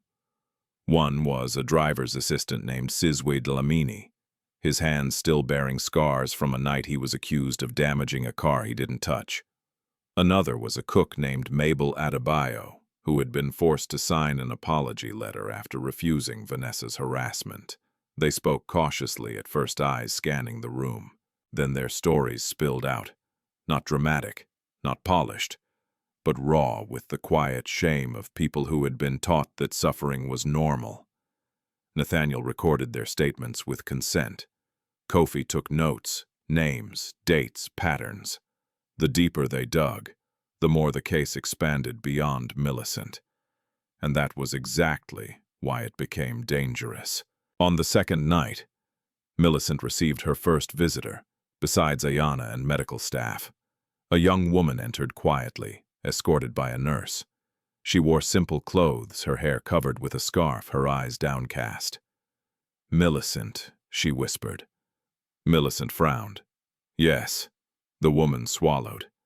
"My name is Zinle Maseko. I used to work at the Wright House, as a cleaner, 2 years ago." Millicent's pulse quickened. "What happened to you?" Zinle's hands trembled. "Miss Vanessa accused me of stealing perfume." "I didn't." "But they called security. They took my phone. They kept me in a small room for hours. They threatened to call police unless I signed a paper." Millicent's stomach tightened. "Did you sign?" Zinle nodded, tears filling her eyes. "I signed. Then they still fired me. And they told other agencies I was a thief." Millicent stared at her, rage rising slowly. "Why are you here?"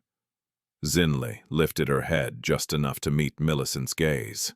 "Because I saw what they did to you, and I realized, if we keep signing papers to survive, they'll keep doing it forever." Millicent's throat burned. "They can ruin you again." "They already did," Zinli whispered. "I'm tired of being afraid." Millicent's hands shook beneath the blanket. She didn't want to be a symbol. She didn't want to carry anyone else's pain. But in that moment, looking into Zinli's haunted eyes, she understood something harsh and true. Her story was not unique.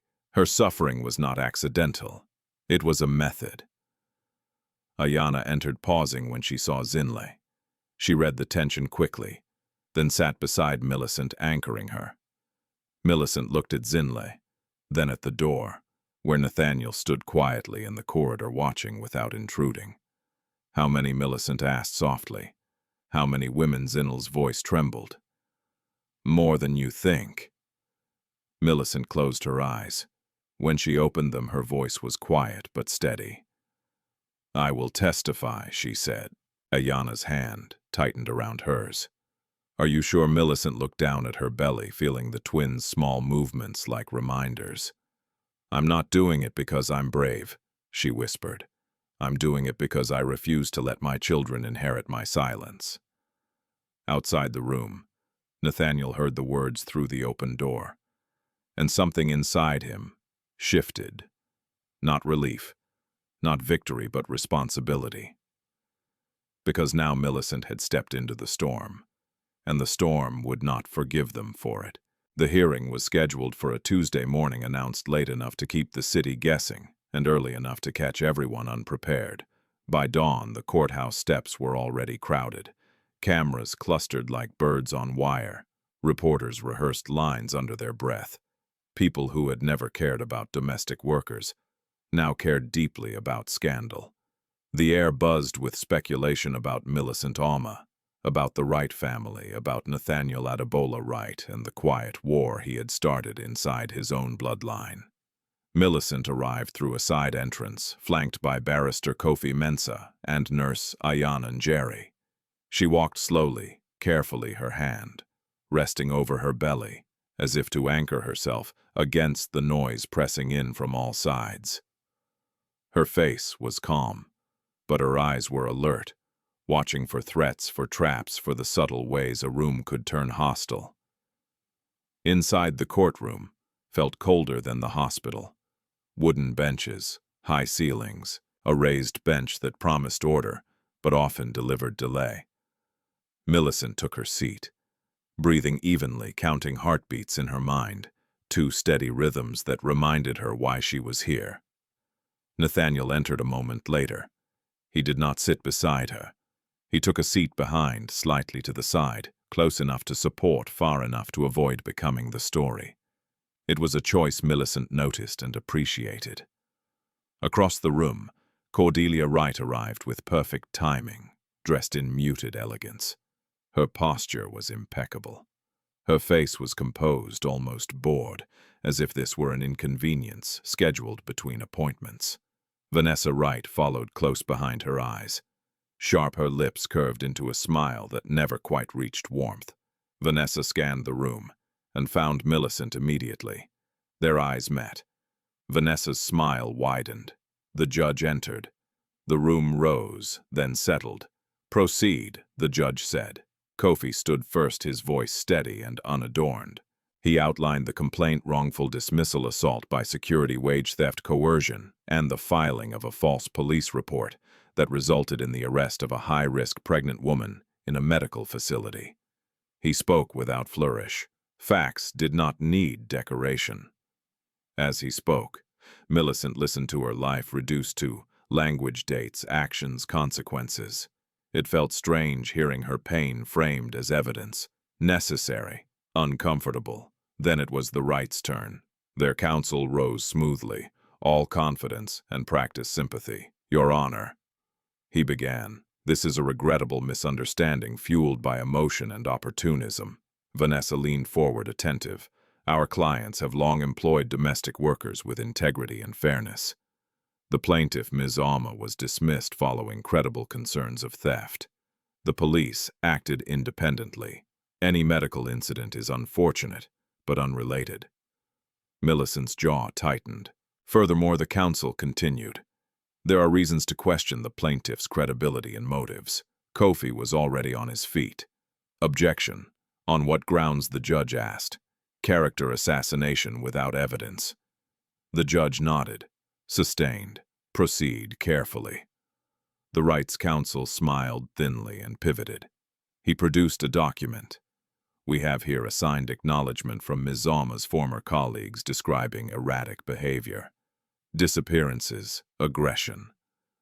Millicent recognized the paper before it was fully visible. Her breath caught. It was the confession, reworked, repackaged, stripped of its coercion.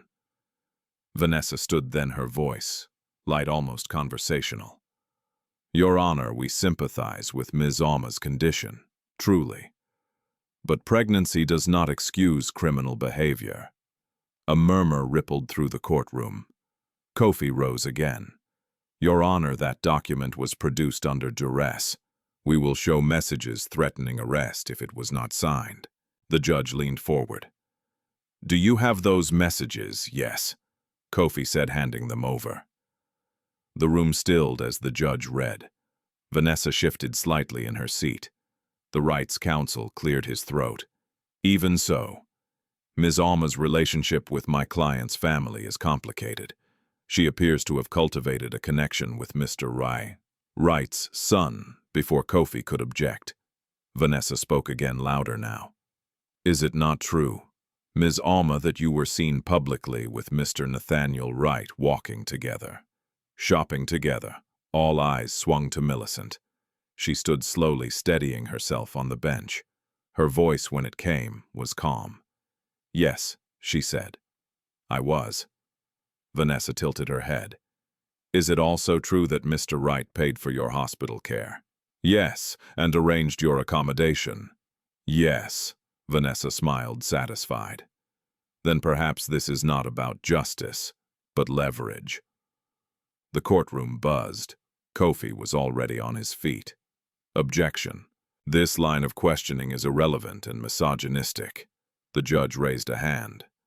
Ms. Wright, watch your implications. Vanessa spread her hands. I'm simply asking whether the court should consider alternative motives. Millicent's chest tightened. She felt the familiar pull of shame, the old reflex to apologize for existing too close to power. Then she remembered Zinle, Sizwe, Mabel, the quiet courage in their voices. She lifted her chin. With respect, Millicent said, addressing the judge directly. I didn't seek Mr. Wright. I was bleeding on the pavement when he stopped. I didn't know his name. I didn't know his family. I knew I was pregnant and afraid. A hush fell. I didn't ask him for money. I asked my employers for my wages. I didn't ask for attention. I asked for safety. If helping someone in that moment is suspicious, then we should all be suspicious of kindness. Vanessa's smile tightened.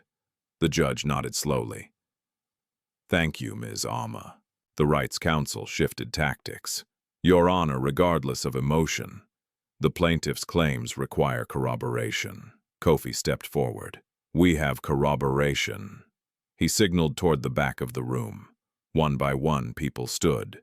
Zinle Maseko, Sizwe Dlamini, Mabel Adebayo.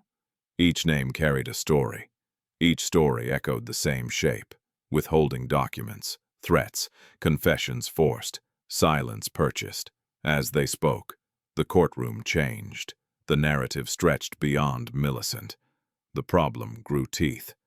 Vanessa's eyes flicked toward the door. Then it opened. Jonathan Wright entered. The room reacted instantly. Cameras clicked, heads turned. Authority filled the space without raising its voice. He took a seat beside Cordelia, his presence a cold weight. When he spoke, it was measured and dismissive. Your Honor, this has gone far enough.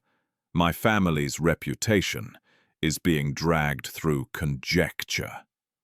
The judge's expression hardened. "Mr. Right. You are not counsel in this matter." Jonathan inclined his head. "Of course. I simply wish to remind the court that allegations are not convictions." His gaze slid toward Millicent, brief assessing. "And that emotions are not evidence." Millicent met his eyes and felt nothing but resolve. Kofi responded calmly, then let the evidence speak. He presented a final item, a request for additional time to submit digital record security logs, internal communications, payroll discrepancies. The Rights Council objected immediately. Fishing expedition. The judge considered, fingers steepled. "I will not rule today," the judge said finally. "This matter is complex and serious. I am ordering a temporary stay on further police action against Ms. Auma and granting time for additional evidence to be submitted." A murmur rippled through the room. Relief, frustration, anticipation. "This hearing is adjourned," the judge concluded. The gavel fell. Outside chaos waited. Reporters surged forward. Microphones pressed close. Names were shouted. Millicent was guided quickly toward the side exit by Ayana and Kofi. Nathaniel followed, his face unreadable. As they reached the corridor, Vanessa's voice cut through the noise. "This isn't over," she said softly, close enough for Millicent to hear. "You think a pause is a victory?" Millicent stopped. She turned slowly. "No," she said evenly. "I think it's proof you're afraid." Vanessa's smile vanished. They moved on. Outside, Nathaniel exhaled a breath he hadn't realized he was holding. The fight was far from finished. The Rights had resources, allies, patience, but the silence was broken. And somewhere between the courtroom and the hospital room where two heartbeats waited, the balance had shifted. Not toward safety, not yet, but toward truth. The truth did not arrive quietly. It broke through the city like glass shattering under pressure, sudden, loud, impossible to gather back into its original shape. By the morning after the hearing, the pause the judge had granted became a window. And through that window poured everything the Wright family had buried for years. It began with a leak. An anonymous email landed in the inboxes of 3 investigative journalists who had spent their careers circling power without being invited inside. Attached were files, security logs stamped with dates and times, payroll records altered with careful precision, internal messages that spoke in the clean language of efficiency while describing cruelty in plain terms. Handle the Maid quietly. Confiscate documents until compliance. Police pressure approved. The journalists cross-checked. They verified. They waited just long enough to be certain. Then they published. By noon, the headlines had shifted from speculation to exposure. Inside. The Wright House, systematic abuse of domestic workers. Security footage contradicts theft. Claim against pregnant maid. Payroll discrepancies. Point to wage theft, spanning years. Phones rang across the city. Cordelia Wright watched the news from her living room, the remote trembling in her hand. Her face remained composed, but the color drained from it as she saw the footage loop on screen. Millicent being shoved, falling hard, curling around her belly as security turned away. The clip ended just before the SUV arrived. Vanessa stood near the window phone, pressed to her ear, her voice sharp. "No, this wasn't supposed to be released. I told you to lock that drive." She listened, her jaw tightening. "What do you mean the backups are gone?" She ended the call and turned to Cordelia, eyes blazing. Someone inside talked. Cordelia's gaze flicked to the door, as if betrayal might walk in on 2 legs. "Find out who." Across the city, Nathaniel watched the same footage from a small conference room beside Barrister Kofi Mensah. The room smelled of stale coffee and paper, nothing like the polished spaces he'd grown up in. He didn't look away. Kofi set his phone down slowly. "The journalists are asking for comment." Nathaniel shook his head. "Not yet." "You understand what this means," Kofi said. "Once this goes public, your father will move." Hard. Nathaniel nodded. Let him. Kofi studied him. You'll be cut off. I already am, Nathaniel replied. I just didn't admit it. At the hospital, Millicent lay propped against pillows, her body heavy and sore, her mind racing. Ayanna sat beside her, scrolling through updates with careful restraint. They released the footage, Ayanna said quietly. And payroll records, and messages. Millicent closed her eyes. She felt the twins stir, unsettled by the tension in her body. So it's real, she whispered. They can't deny it now. They'll try, Ayanna replied. But it won't be easy. A knock came at the door. Dr. Thandiwe Kumalo entered, her expression serious but not grim. Millicent, she said your blood pressure is rising again. We need to keep you calm. Millicent laughed weakly.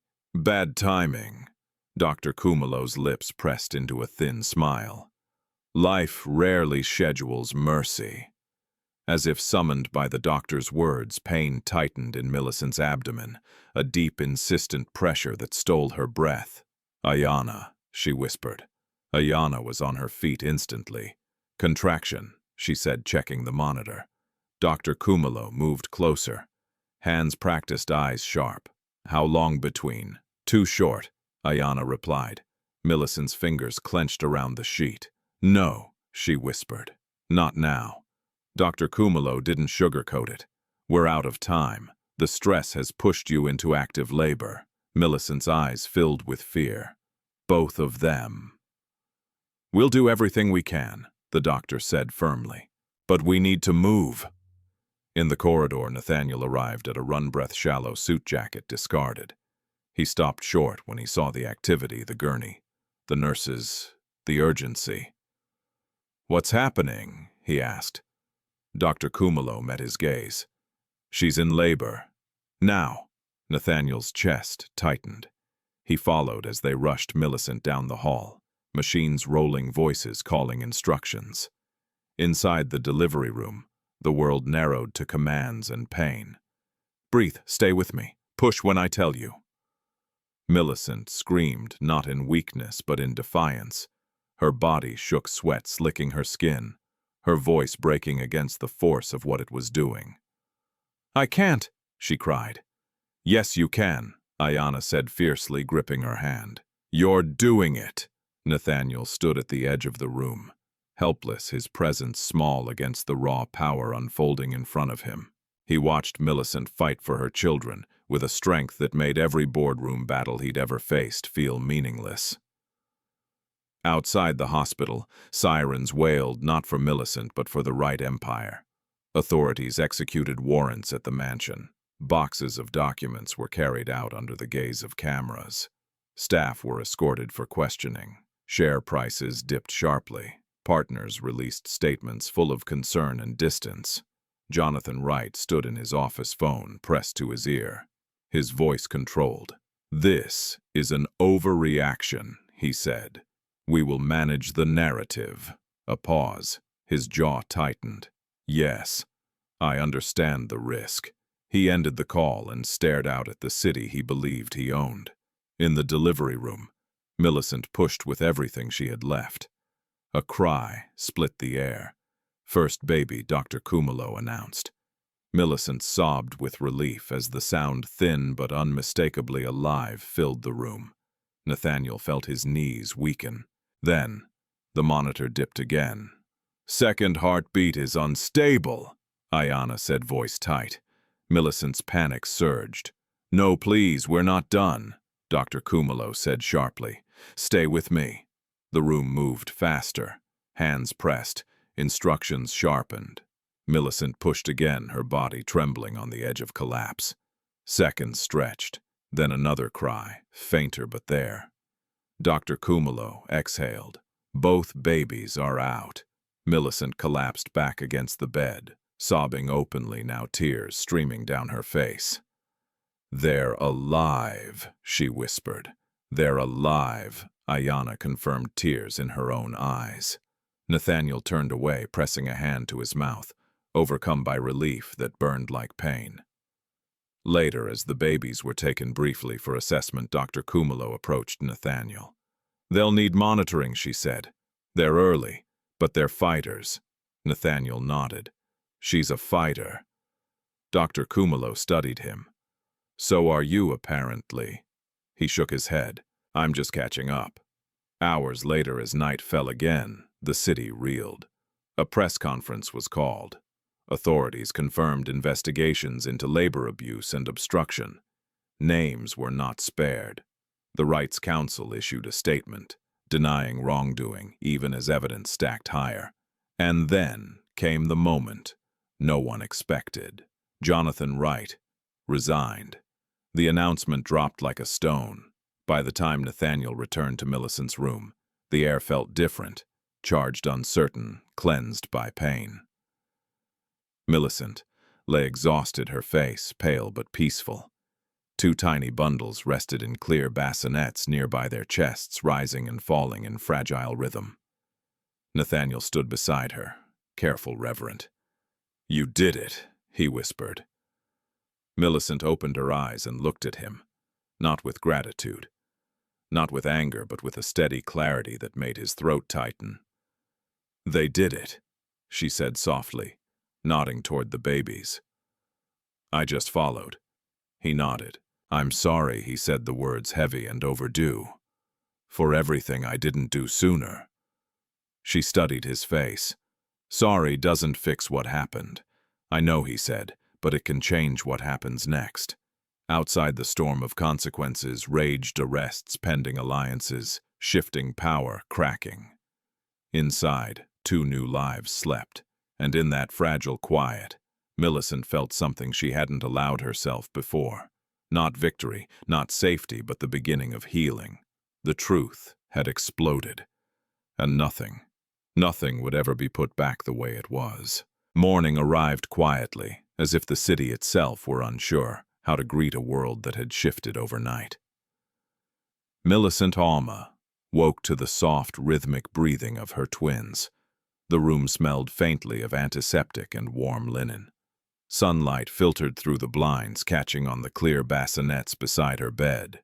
Two tiny faces, creased, serious, undeniably alive, rested beneath thin blankets, their chests rising and falling with determined regularity. She watched them for a long time without moving. For months, survival had been a series of clenched teeth and swallowed fear. Now in this room, time felt slower, heavier, precious. Dr. Thandiwe Kumalo entered quietly, a clipboard tucked under her arm. "Good morning," she said, smiling in that restrained way doctors did when hope was present but fragile. "Both babies had a stable night. We'll keep them in neonatal care for observation, but they're responding well." Millicent closed her eyes and let the relief wash through her, careful not to let it tip into exhaustion. "Thank you," she whispered. "You did the hard work," Dr. Kumalo replied. "Now you rest." Outside the room, Nathaniel waited. He hadn't slept. He hadn't left the hospital. He sat on a plastic chair in the corridor, jacket folded beside him.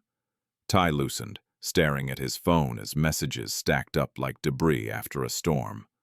Board members resigning, partners suspending contracts, authorities requesting statements, journalists requesting interviews. And beneath it all, one message he hadn't opened yet, his father's final attempt at contact. Nathaniel looked up when Ayana approached. "She's awake," the nurse said. "You can go in if she wants to see you." "Ask her," he said immediately. Ayana studied him for a moment, then nodded and stepped inside. When she returned, she gestured once. She said yes, briefly. Nathaniel stood smoothing his shirt as if it mattered. He paused at the doorway, grounding himself before entering. Millicent turned her head when she heard him.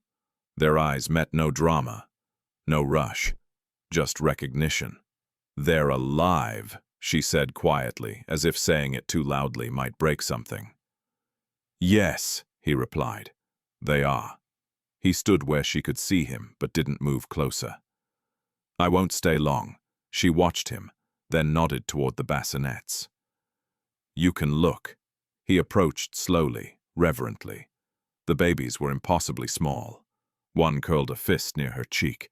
The other's lips parted as if mid-thought. Nathaniel felt a pressure build in his chest that he hadn't prepared for. "They're strong," he said hoarsely. "They had to be," Millicent replied. There wasn't room to be anything else. Silence settled between them, thick but not hostile. "Jonathan Wright resigned this morning," Nathaniel said carefully. "Authorities confirmed the investigation is expanding. Not just the house, the network." Millicent nodded, unsurprised. "Power always pretends it's permanent, until it isn't." He met her gaze. "I won't interfere with the process." She tilted her head slightly. "You couldn't even if you wanted to." A faint smile touched his mouth. "True." He took a breath. "I'm stepping away from the company.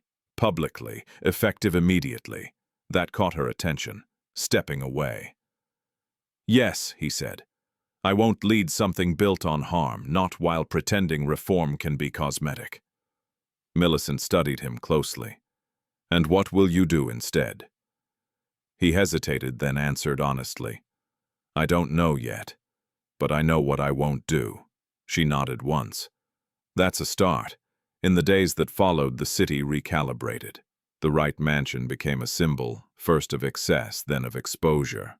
Former employees were invited to give statements without fear of retaliation. Emergency protections were enacted for domestic workers whose documents had been confiscated. A restitution fund was announced, seeded by frozen assets overseen by an independent committee. Millicent watched the news from her hospital bed, holding a tiny hand as commentators argued about accountability. She didn't cheer, she didn't gloat. Justice, she had learned, was quieter than revenge and far heavier. Zinhle Maseko visited with a basket of fruit and tears she no longer tried to hide. Sizwe sent a message, I testified. Mabel Adebayo left a voicemail that ended with a shaky laugh of relief. Ayana brought updates and gentle scolding in equal measure. Each, she'd say, "Sleep. The world can wait an hour." Nathaniel came only when invited. He didn't speak to the press about Millicent. He redirected every question to the process, to the workers, to the facts. When someone tried to frame him as a savior, he shut it down. "I didn't save anyone," he said once flatly. "I stopped being silent." Millicent was discharged 2 weeks later. She left the hospital with her twins nestled against her chest, a soft wrap holding them close. Outside there were cameras, but they were kept at a distance by court order and common sense. She stepped into sunlight without bowing her head. The apartment waited quiet and modest. Friends new and old brought food. A community nurse checked on the babies. A social worker explained options without pressure. One afternoon, Nathaniel knocked. Millicent answered the door herself. He looked different without the weight of inheritance pressed to his shoulders. Still careful, still guarded, but lighter. "I won't stay," he said. "I came to ask something." She raised an eyebrow. "Ask then." "I'm starting a foundation," he said. "Independent, worker-led, legal aid, emergency housing, medical access. I want nothing attached to my name but accountability. I want you to help design it." She considered him for a long moment. "I won't be a symbol." "I know," he said. "I'm asking you to be a voice only if you want." She looked down at her babies, then back at him. "I'll consult," she said finally, "on my terms, and if it ever costs my children peace, I walk." He nodded without hesitation. Agreed. Weeks passed. Seasons shifted. The twins grew stronger. The apartment filled with ordinary sounds. Bottles warming, soft crying laughter that surprised Millicent when it came from her own mouth. She found part-time work with an advocacy group, remote and flexible, not charity employment. One evening, she and Nathaniel sat on opposite sides of the small table, reviewing drafts and budgets. The window was open. The city breathed. "This isn't a happy ending," Millicent said suddenly. Nathaniel looked up. "No, it's just honest." Yes, he agreed. It is. She met his gaze. I don't know what we are. He smiled faintly. Neither do I. She exhaled. Then let's not name it. Okay, he said. They sat in companionable silence, the kind earned, not promised. Across the city, trials proceeded. Some people were sentenced, others settled. The system creaked, resisted, adjusted. It did not heal overnight, but it moved. Millicent Auma walked forward without rushing. She carried her children. She carried her truth. She carried no illusions. And for the first time since the gate slammed shut, the road ahead, though uneven, belonged to her.